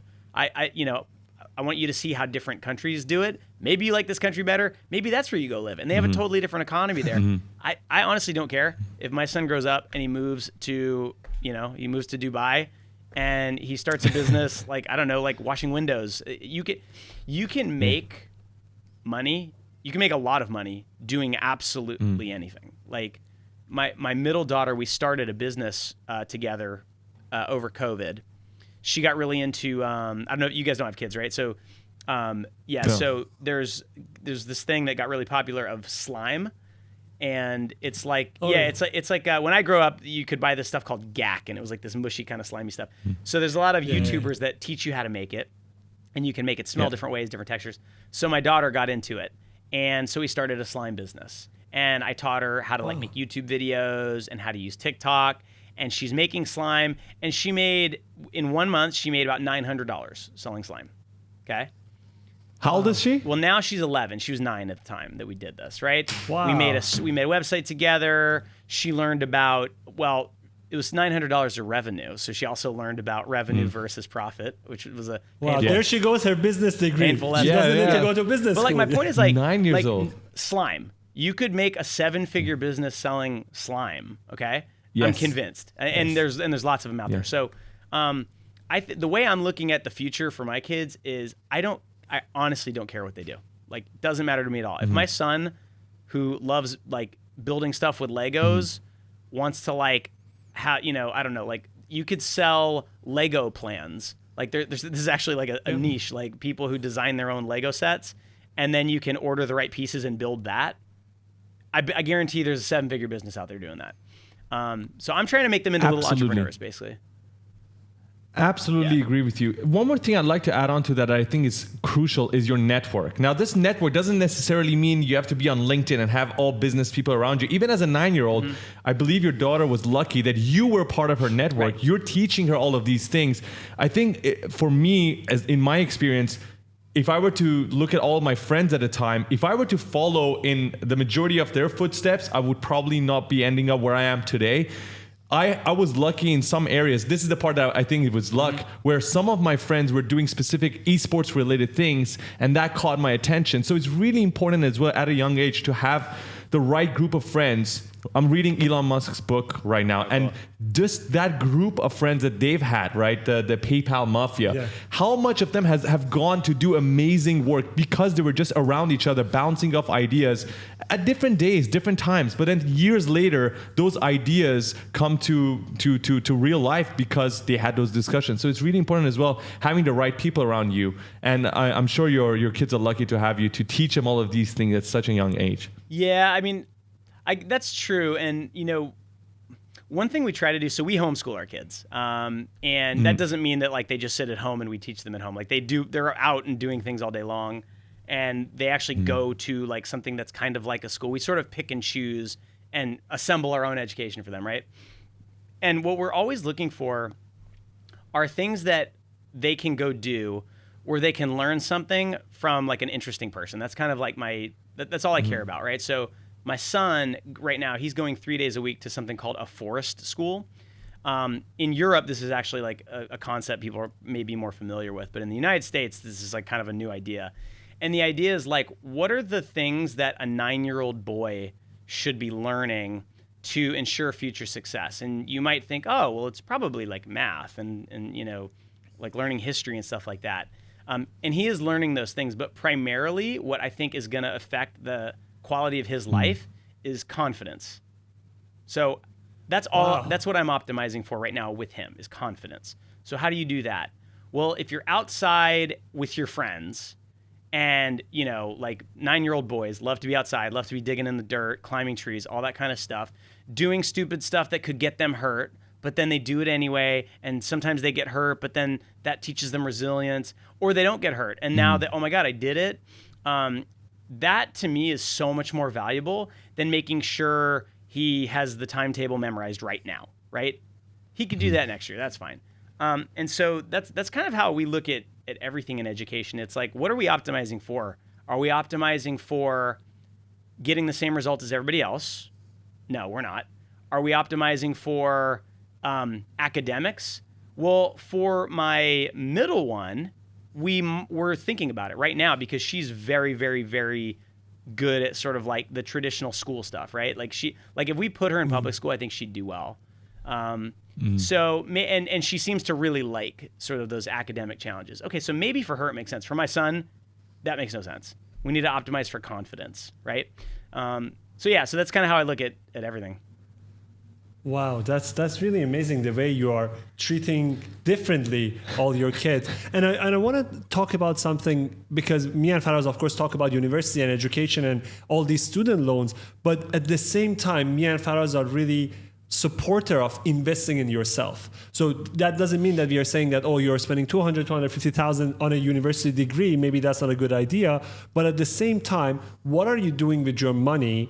Are you spending that for yourself to improve, for yourself to learn? I want to get your point of view on investing in you rather than investing in items that you are buying or holidays or anything. What is your point of view on that? Yeah, that's great. I mean, so one of the things that really, really, really helped School of Motion grow was right at the time that I decided, okay, I'm going to figure out how to sell training because I love teaching. I feel like there's a hole in the market for the type of training I want to make. I'm going to try that. But it was so scary to try and like sell a course for hundreds of dollars because Now it's very common, and there's lots of places where you can go spend $1,000 or even more to learn something online. But back in 2014 or 15, when we started doing this, there wasn't. It was YouTube, which was free. There was lynda.com or LinkedIn Learning Now, which was, $12 a month or something. And that was kind of it. And I was like, well, I can't make a business doing that. I need to sell. This has to be at least like $400 or $500 for this to make any sense. So I hired a business coach. And at the time, it was like a group coaching thing. That's all I could afford. It was like, I don't know, probably $700 or $800 for like once a week we get on a Zoom call with this like business coach. And one of the calls, she said, does anyone have any questions? And I like raised my hand and I said, yeah. So I want to make this class. I want to sell it for this much. I have an email list this big, but I'm afraid that I'm going to do all this work and I'm going to make the class and no one's going to buy it. And now I've wasted all this time. And she said, okay, what you should do is you should invite people to like a 1 hour live stream and you should describe the class. And then at the end, ask people to buy it before it exists and see if anyone will pay you for it. And I thought, that is the craziest, most insane, stupid thing I've ever heard. I never would have thought to do that. Why on earth, I'm going to make people pay me and I haven't made the thing yet? You're nuts. And she said, okay, do it. And I was like, well, okay, I paid all this money for her advice, so I guess I should take it. Might as well use it. So that's what I did. And it sold out in like a minute. Like I gave this presentation, I described, the course is animation boot camp. So we recently re-recorded the whole thing, but that was the first class I made. And how many people? So I wanted to get, I'm trying to think. So I did a webinar. I had 100 people on there, I think. Because I was using the free version of the webinar software because I didn't want to pay for it. So that's all I could have. And then at the end, I put the link up and I had 10 spots open. And they went instantly. And I think I charged, I think for then it was like $250 a pop, which was like really cheap. But I was like, I was afraid to charge more than that. And then my email blew up. Can you open more spots? Please, I need this. So then I did another webinar and I sold 10 more spots. Okay. So I sold 20 spots and it took a combined 2 minutes. And it was like, $5,000 or something like that instantly. And so then I knew, I can make this class. People will pay for it. Then I made the class. And that's the way that ended up working. So the reason I tell that story is I never would have thought to do that. And that really unlocked School Motion. Like that was it existed 2 years before that. And I did this thing called the 30 Days of After Effects where I did a tutorial every day for 30 days. That got a lot of attention, but it made no money. This was really the first time I realized I could actually support my family doing this. This could actually turn into a business. Wow.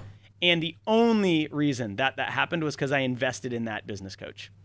I ended up after that paying her more money to like be part of a smaller group of people who had 6-figure businesses and were trying to get to 7 figures to make $1 million a year. And that was like, I want to say it was like $1,500 a month I was paying for this.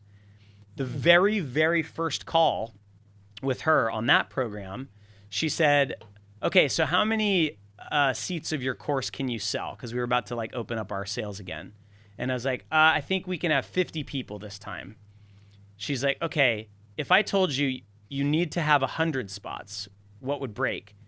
Oh man, okay. Well, I'd have to like hire more people because we're critiquing homework and stuff.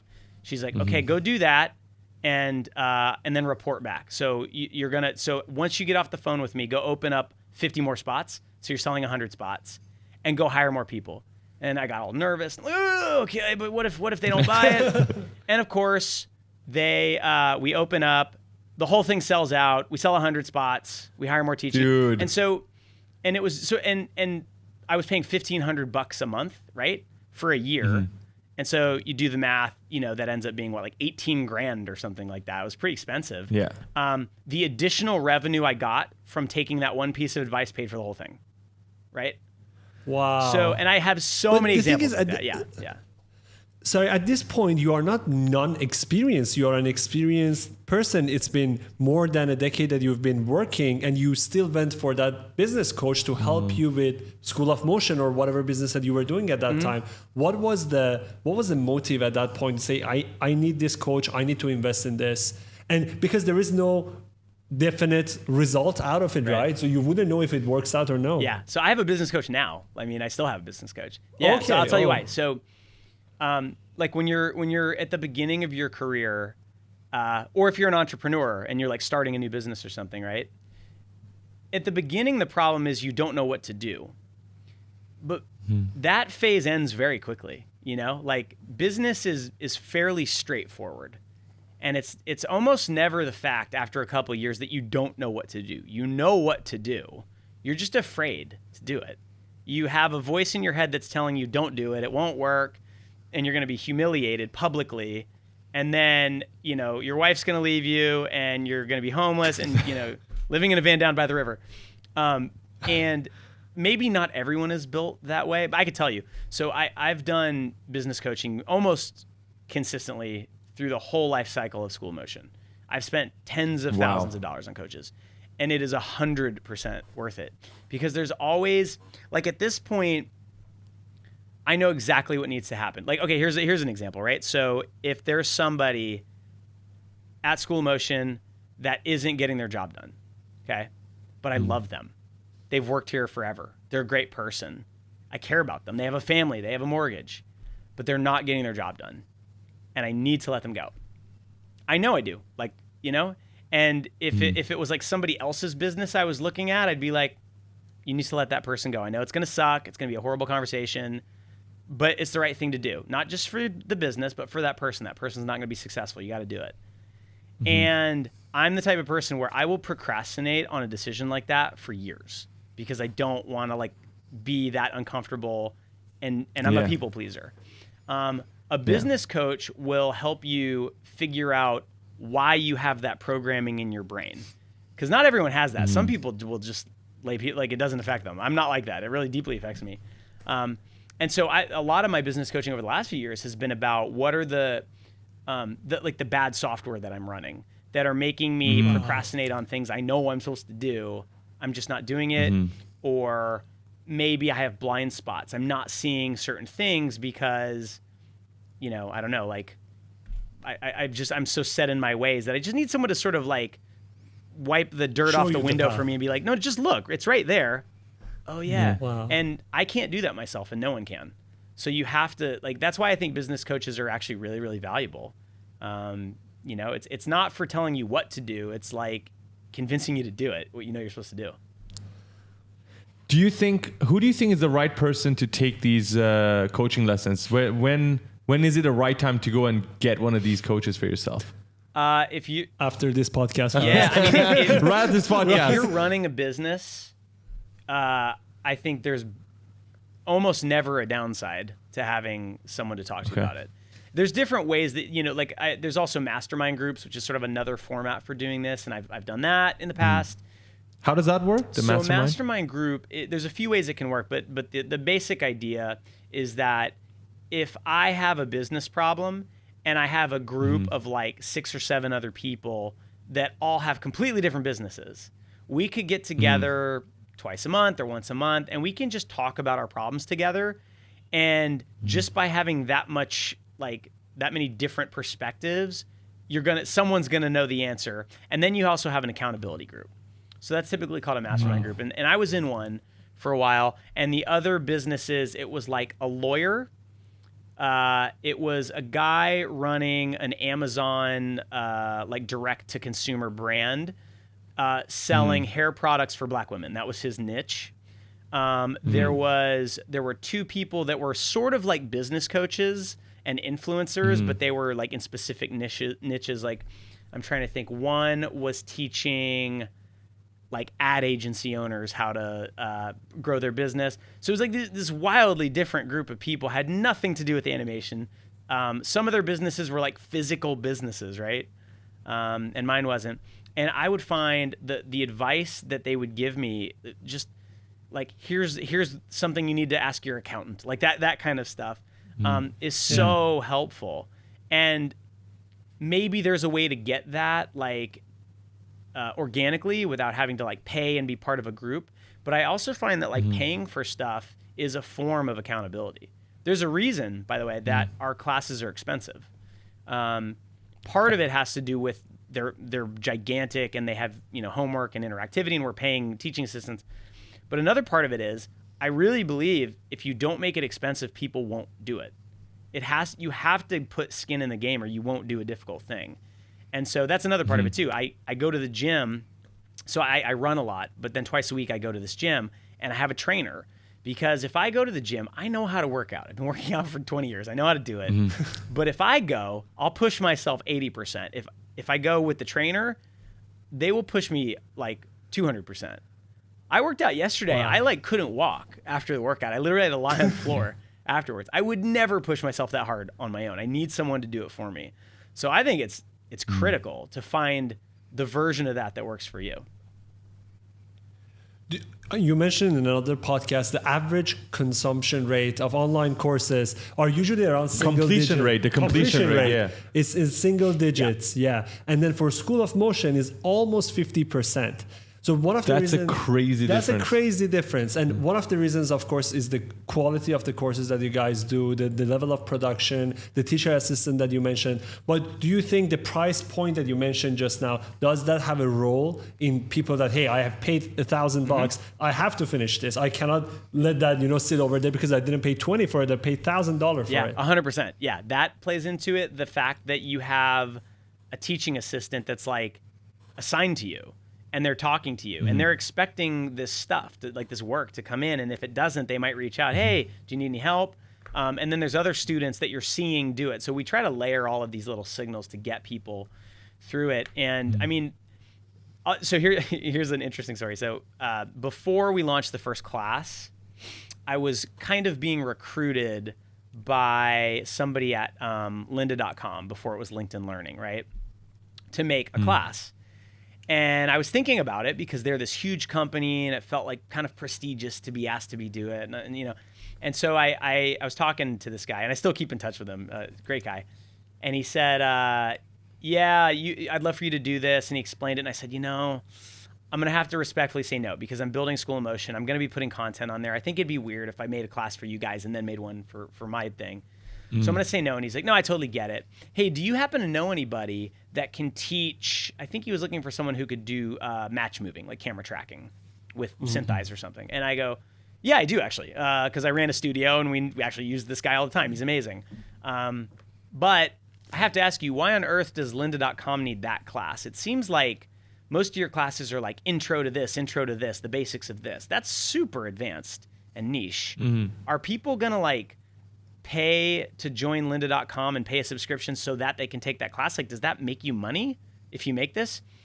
And he goes, oh, well, we've done a lot of research, and what we find is that like a lot of our content is actually people watch it as a form of entertainment. They don't actually want to learn that thing. They just think it's cool and they're watching it because it's cool. And I go, oh, really? That makes sense. Yeah. I was straight up told that. And I know this to be true. Here's a better example. Do you guys know the company Masterclass? Yeah. Yes, of course. yes. So that is that idea taken to full scale, right? We're going to have Serena Williams teaching you how to play tennis. Is anybody watching that to actually learn how to play tennis? Is that really why they're watching it? I thought about that. Right? Yeah, and I had a Masterclass subscription for years because the quality has gone completely downhill. But when they started, there was an acting class taught by, there was one by Kevin Spacey, and then they had to take it down after he went away. Yeah, they took that down. I realized that. Yeah, yes. But I forget who taught it. It was I'm blanking on the guy's Natalie name. No, Portman? it was the guy who played Rain Man in the Rain Man movie. Hoffman? Dustin Hoffman. Yeah. So he taught an acting class. And I'm not an actor. I've never acted, but I really wanted to see him teach an acting class. So I bought that class. And then there was also one, Aaron Sorkin, the screenwriter, teaching how to write dialogue. And I would watch these things, and maybe I learned something here or there, but I'm watching it for entertainment, right? I'm not watching it to actually learn something. Makes sense. If I actually wanted to get really good at screenwriting, I would find like a boot camp where I'm actually doing screenwriting and getting critique, right? And there's lots of those online. So this is a thing. And I would say most of YouTube, that's what it is. You're watching tutorials not because you need to know that thing right then, but because, I might need this one day. This is really interesting. I think it's cool. I want to see how this person does it, right? So that's actually a business model, but that is not our business model. So we do not do that. Like our YouTube content is that for sure, right? Like that's marketing. But the actual product we sell is the result that you will have if you do this work.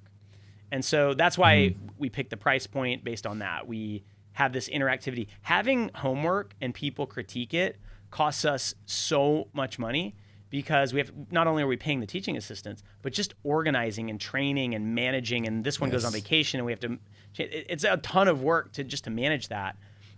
If we don't do it, we'd probably be way more profitable if we didn't do that. And we just sold courses, and you can, here it is. And that, 7% of you will actually watch it and do it. That's fine with us. We have your money. If we did that, the classes would not be effective. And that's like our North Star. Is this actually gonna help somebody? So yeah, it's really interesting. Like that whole world of like content and selling subscriptions to it. It's not what it looks like on the surface most times. Absolutely. Yeah. I want to finish the School of Motion story. So you said that you were at the school and you were teaching at the time. I want to know what happened that had you quit and eventually realized, you know what, I want to do this full time. And how did you actually scale School of Motion to what it is today? Sure. So I was at the school, and I would say probably halfway through the second semester. So I did the fall semester, winter break, and then the spring semester.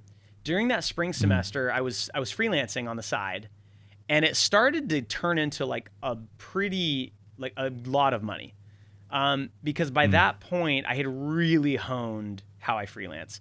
A lot of the Freelance Manifesto comes from lessons I learned during that time period. I was getting jobs for $30,000 that would take me 2 weeks and stuff like that, and I was doing everything myself with like almost zero expenses. And I was doing that on the side. I was making way more freelancing than I was at Ringling. But it was really hard to juggle those two things time-wise. And so I realized that I can't do both long-term. It's going to burn me out. School of Motion at that point had kind of been on the back burner, to be honest. I wasn't making as much content. And then I realized, well, would I be happier freelancing less and just teaching at Ringling? Would I be happier freelancing it, and then trying to build School of Motion on the side? And that seemed like more fun to me and more interesting. So I was in this really fortunate position so I gave my notice. I told my boss, I'm not coming back. But the way they pay you at a school is you get paid all year, like every 2 weeks you get a paycheck. But the summer you have off. So you're getting paid, but you have the entire summer to do whatever you want. So when I gave my notice, I knew I still had 3 months of a paycheck, right? And we had set up our life in Florida where that paycheck was enough to support us. Everything I was making with freelancing was just like extra. So we were saving it, or I was reinvesting it into School of Motion. And so I ended up saying, okay, here's what I'm going to do. I'm going to take a run at School of Motion this summer. I have 3 months with nothing to do. That's an advantage. There was other people at the time trying to do what I was doing. Like Nick Campbell had already achieved success, but there were other people out there trying to build an audience and sell training. But all of those people had day jobs. So my advantage was I didn't have a day job anymore. I could spend 24 hours a day working on School of Motion and making videos. But I only had 3 months. So that's where I came up with the idea it was called the 30 Days of After Effects. I was like, what if I do, and actually I stole that idea. There's a podcast called Entrepreneurial on Fire that I got into at that time. And the host is great, but he's not like the best. The guests are great, but they're not like celebrities. The content was pretty good, right? The gimmick was that podcast had an episode every single day. Like every single day. Consistency. You got used to it. And he grew super fast. Yes. And I said, I wonder if I could do that with tutorials. So 30 days of After Effects. I'm going to do a tutorial every day, Monday through Friday, 6 weeks in a row. That's 30. And I promoted it. I told people I'm doing this.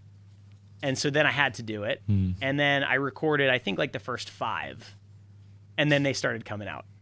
So I had like this looming deadline. I had to stay ahead of the release schedule. And I worked, that is probably one of the hardest like I've ever worked in my life, was trying to get that done. Yes. And it was just me. I had zero help. And I had to initially learn how to like, even how to do it, because I would make the tutorial, but I needed some incentive for people to give me their email address so then I could tell them about a class later on, because I wasn't selling anything. But I made it to the end. I did 30 days. And by the end of that, I had an article written about me on Motionographer, which was wild, because this is my favorite website. No one knew who the hell I was or School of Motion, and that made a big difference. I had an email list I was building that was now thousands of people. Every video I put out was getting thousands of views. So like it worked. And then I was amazing. Okay, now I need to, now I need this to make money, because now it's the end of the summer and I have to freelance to pay bills. And so now I'm like juggling freelancing and School of Motion again. And I thought, okay, my only way out of this is to get School of Motion to make the same amount that I need to like pay the bills. And my goal, it was so funny. Initially my goal was like, if I can get School of Motion to make $30,000 a year, that would be awesome. If I could get it to make $100,000 a year, that'd be like a home run. I'm good to go. Okay. Cause honestly, like that's what I thought it could do. And so that's when I hired the business coach, was like right then. Because I was like, I know what I want to do. I'm scared to do it. I'm not entirely sure. There's like a few things I wasn't sure how to do. And so then I pre-sold Animation Bootcamp. We got our first batch of students. I made the course, ran them through it. And then the second time I ran it, I think I opened up, I raised the price, so now it's $500. And I think I sold 50 spots the second time. And it sold out instantly. So that's $25,000. Wow. Like, the third time I did it, I think I raised the price again, opened up some more spots, and then all of a sudden it was like $50,000, right? And basically every 3 months we would launch it and it would just go up, right? The numbers just kept going up. And eventually it was getting so hard to manage myself that I started hiring people, which is really scary to do the first time you do it. Yes. Yeah, so I hired somebody to help with just like social media and just managing stuff. Then I hired a project manager who eventually worked her way up and became the CEO of School of Motion, Elena. I then hired a marketer named Caleb, who now runs Curious Refuge, which is teaching AI filmmaking. I then hired a support person, and it just sort of grew organically from there. And over the years, our size has scaled up and down. So during COVID, that was the biggest we ever got. We were like 32 full-time people or something like that. It was way bigger. Now we're about 17 full-time and a lot of part-time. We have more part-time people doing things now. And it just, when you look at it now and you look at all the things we have in place and the systems and the software and all of that, it's very easy to make the mistake of thinking, this was all like planned, that it was going to be this way. This is not how it works, right? The process is you have blind faith that you're going in the right direction, and then you ram head first into something and you're all bloody and you go, okay, let's not do that again. How do we fix it? I don't know. And then you try things. Okay, that fixed it. And then you keep going. And once you've done that enough times, now you have this business that is scaled. And so that's kind of the secret to it, is just persistence. Not giving up. Not giving up is one of the most important factors, I think. But also the limitation is such an important factor. When you told me 3 months, that's all you had, the summer break, to come up with something with School of Motion, that time limit is what people hate, because it's scary. You're getting into something. There's constraints. There's limitations. There's a runway. You can see the end. And if you fall, you might get hurt. And that's the scary part. But I always hear the best stories, the best success stories from these limitations. Even with Nick Campbell, when we talked to him, he had the same run. We had the same freaking thing as well. When we started the YouTube channel, we said, okay, we have a runway, 6 months. We have to make this work. Okay, what can we do? Let's do daily vlogs. Let's do a podcast. Let's do everything. Let's just throw everything we got at it. Something's going to stick. And I think people often do not want to face these limitations because of how scary it is, right? Mm-hmm. Again, blind faith. But it's the only way I really think you can really go towards success. And sometimes you just have to not worry about it too much. If you just think too much about failing. No, I think the fact that worrying about it makes you move faster and makes you move. So even worrying about it makes you, okay, what I have to do today, what I have to do tomorrow, what I have to do the day after that to make sure I can feel the time for the 3 months that I had in summer. Yeah, I actually... It's funny because I used to use fear almost as like an indicator. That's where I'm supposed to go in that direction. And over the years, it just occurred to me that I feel like I've kind of forgotten to do that sometimes. The more comfortable you get, the more successful your business gets. It's easy to forget that it can all just go away if you're doing stupid stuff, right? And so I remember. There was a moment where I wanted to make an advanced After Effects class. And I was like, well, I could teach it, but there's way better people out there. And the guy I wanted to teach it was this artist named Sander Van Dyke, who had been at Buck, and then he was freelance, and he's a genius, certifiably a genius. And I was like, I didn't really know him. I'd met him at the Blend conference because there used to be, did you guys go to that, by the way? That was in Vancouver. Well, I did not. Didn't go. Cool. So it hasn't run in a few years, but there were 3 of them. And the first time they ran it, they asked me to MC it. And he was part of the organizers. And so I got to meet him, and I'm like, this guy's a genius. If I can get him to teach a class, I want to do it. But I had to ask him and convince him. And we had to work out a contract and negotiate. And I had to pay him all this money. And I didn't know if it was going to work. And it was terrifying. But at that time, I remember thinking, well, it's terrifying. So that means I'm supposed to do it, right? And this is something you'll hear if you get into the world of entrepreneurship. You'll hear this on podcasts all the time. It's fear can be almost like your compass. And so it worked out unbelievably well for him and for us.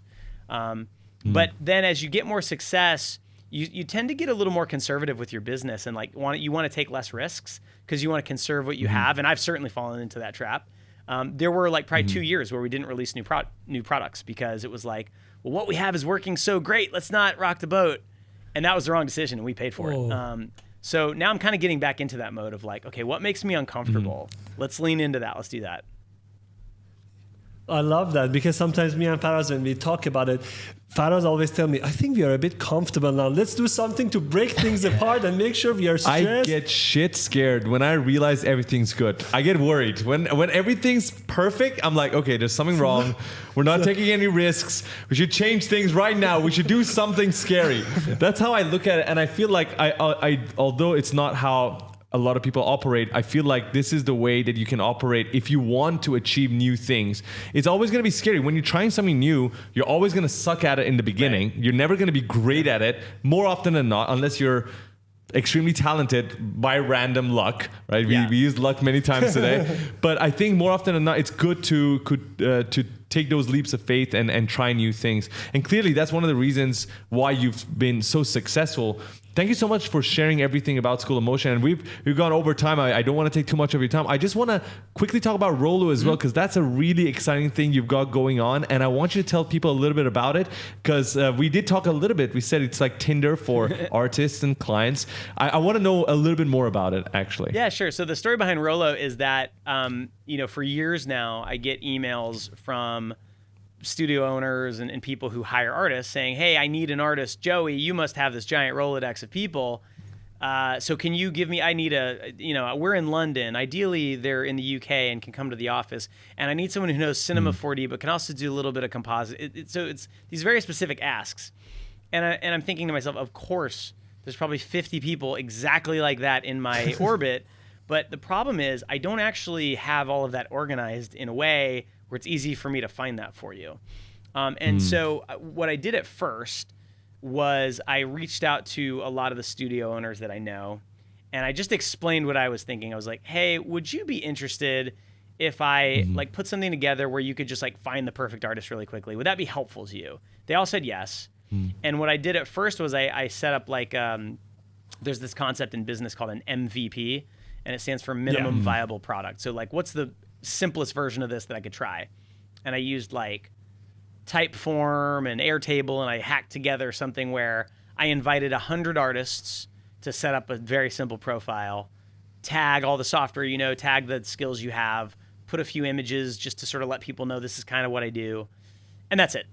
And then I would send an email to like these 25 studios, and I'd pick like 2 or 3 of them, and I'd feature, and then I'd be like, you know, and if you need somebody specific, just like let me know, and I can search really quickly now. And I did that a couple times, and I just did that for free, just for people, like just to try it. And it worked. People really liked it.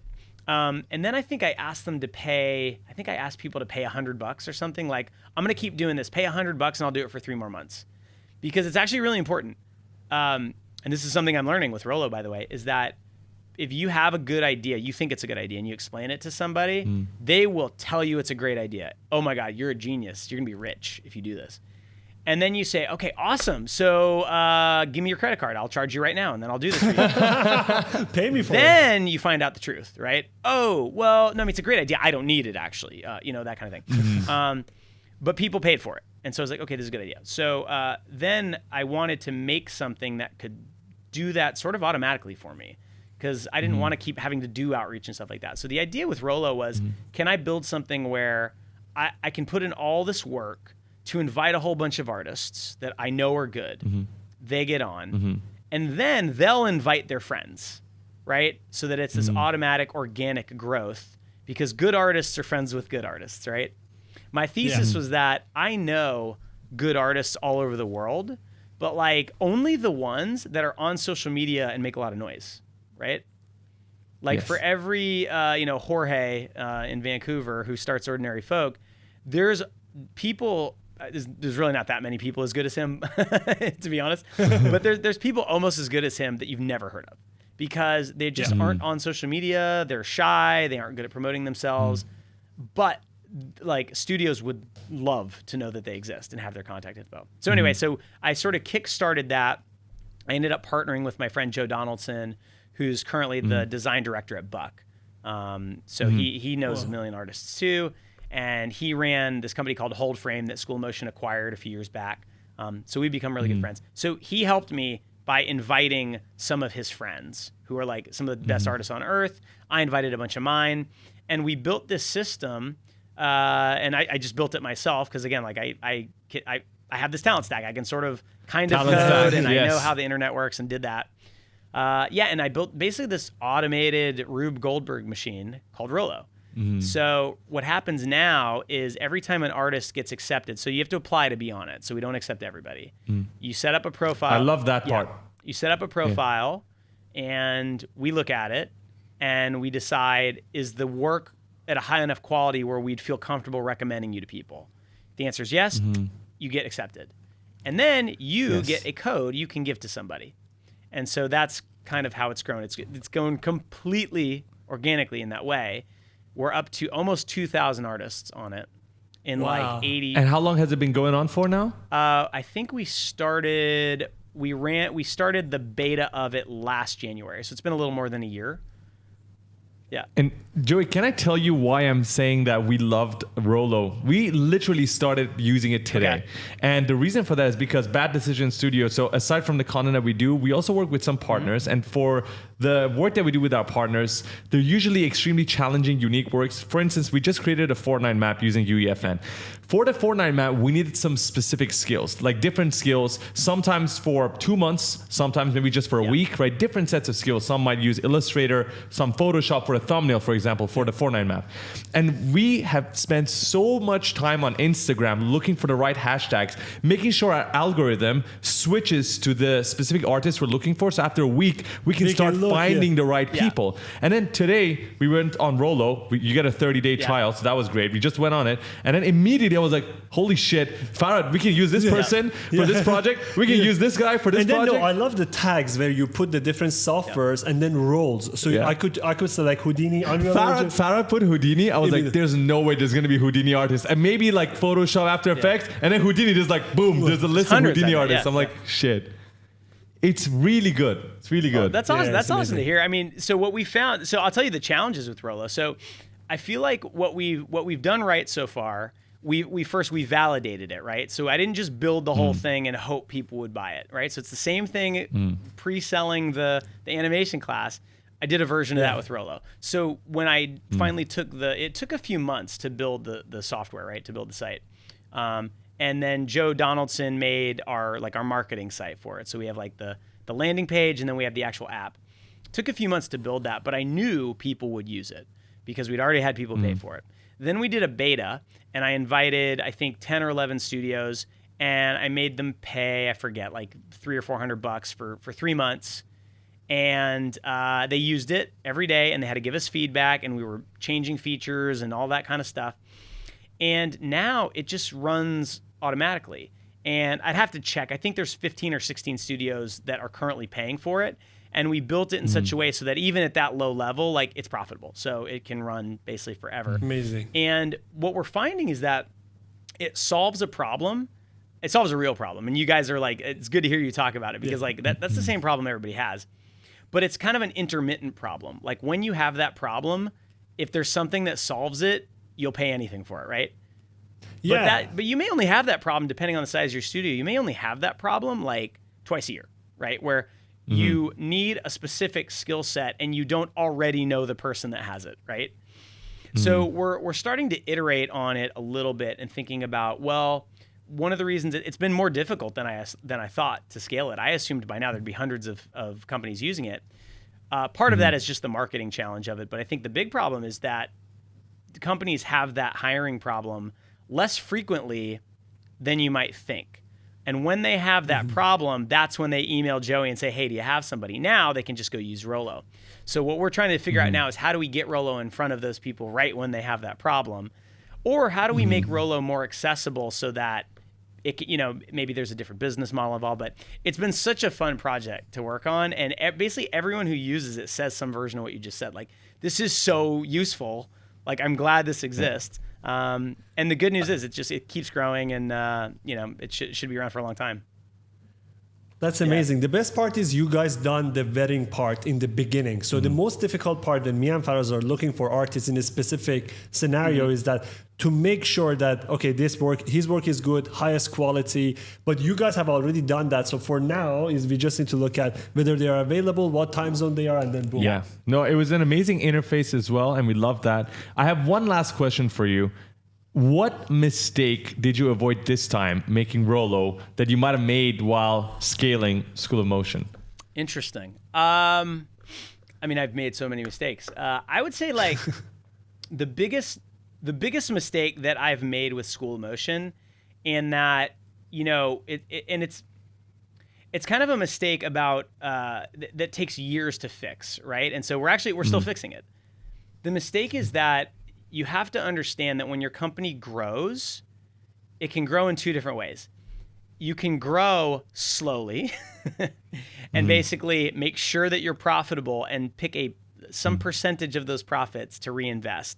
And the rest of it, you like go invest in the stock market or something, right? Because if you grow quickly and all you care about is growth, meaning I just want more revenue, then you're not going to be very careful with how you get there. And so you might say, okay, we're just going to double the amount we're spending on paid ads. Or we're going to hire, you know what? When we post a lot on social media, we get more sales. Let's hire a full-time $90,000 a year social media expert, right? And you'll do stuff like that. And it turns out that while that stuff may work and you may get the growth you're after, it actually makes you less profitable. And so, like what happened to School of Motion was like we started off small, extremely profitable. And then as we grew, I became, and it's funny, this is just my personality, I sort of became infatuated with the growth itself, right? Yes. Because it grew way bigger than I ever imagined it would, like in every metric. And so I thought, well, this is really cool. And I like the feeling of watching this thing grow. Let's just see how big it can get. And so, and I'd say we really like made some big mistakes during the COVID years, because during COVID, every online school on earth doubled its business, right? Like So you wanted to hire the same amount of people to allow for that expansion. Yeah, we basically doubled our headcount in 2 years. We like close to doubled our revenue, but it turns out that the doubling of the revenue was more an effect of everybody being stuck at home, everybody getting stimulus checks, interest rates being zero, all that kind of stuff. And so after COVID ended and everybody quit spending money the same way, we had to lay a lot of those people off. And that's a tough part. Yeah, it was horrible. And I know we're not the only company that went through that, but that's not fun. But in hindsight, it's clear that like I was so excited about the growth. And it's also fun when we'd have a company retreat and there'd be 30 people there, and it's awesome. But it can blind you to the actual math of a business, right? And so now we run School Motion much more like a business should be run. Like you have to look at the bottom line and you have to look at expenses. So Rolo from day one, that's been the way we do it. And so we've basically engineered Rolo so that site costs us like $600 a month to run. I mean, it's almost nothing. So it can last. That company can last forever on a very low amount of revenue. And also too, like Joe and I, the co-founders, we don't have to rely on Rolo making money for us right now. So that's a huge advantage. That's an unfair advantage, I would call it. Yes. And so that was by design. And we could have there's a Rolo checking account with like tens of thousands of dollars in it. Like we could hire someone to help us grow it right now, but we're not, because we want to keep it as lean as we can to try and make sure that look, the economy's kind of weird right now. The industry's changing a lot. We're finding more people asking for like Rive artists or Unreal Engine artists. We're actually about to add web developers or web designers to Rolo. So there'll be a new role. So now we can sort of, give people artists in a totally different discipline. Eventually we want to expand into UI, UX, like product design. There's video editors on there. And so having this really low overhead and this high profit business, what it lets us do is experiment and try things and hit those road bumps without destroying the business. And School of Motion, I feel like one thing we did get lucky about was when we ran face first into the economic realities at the end of COVID, we had been operating for so many years and I had been very careful with cash. So we were able to absorb that and deal with it. But a lot of companies were not and went out of business.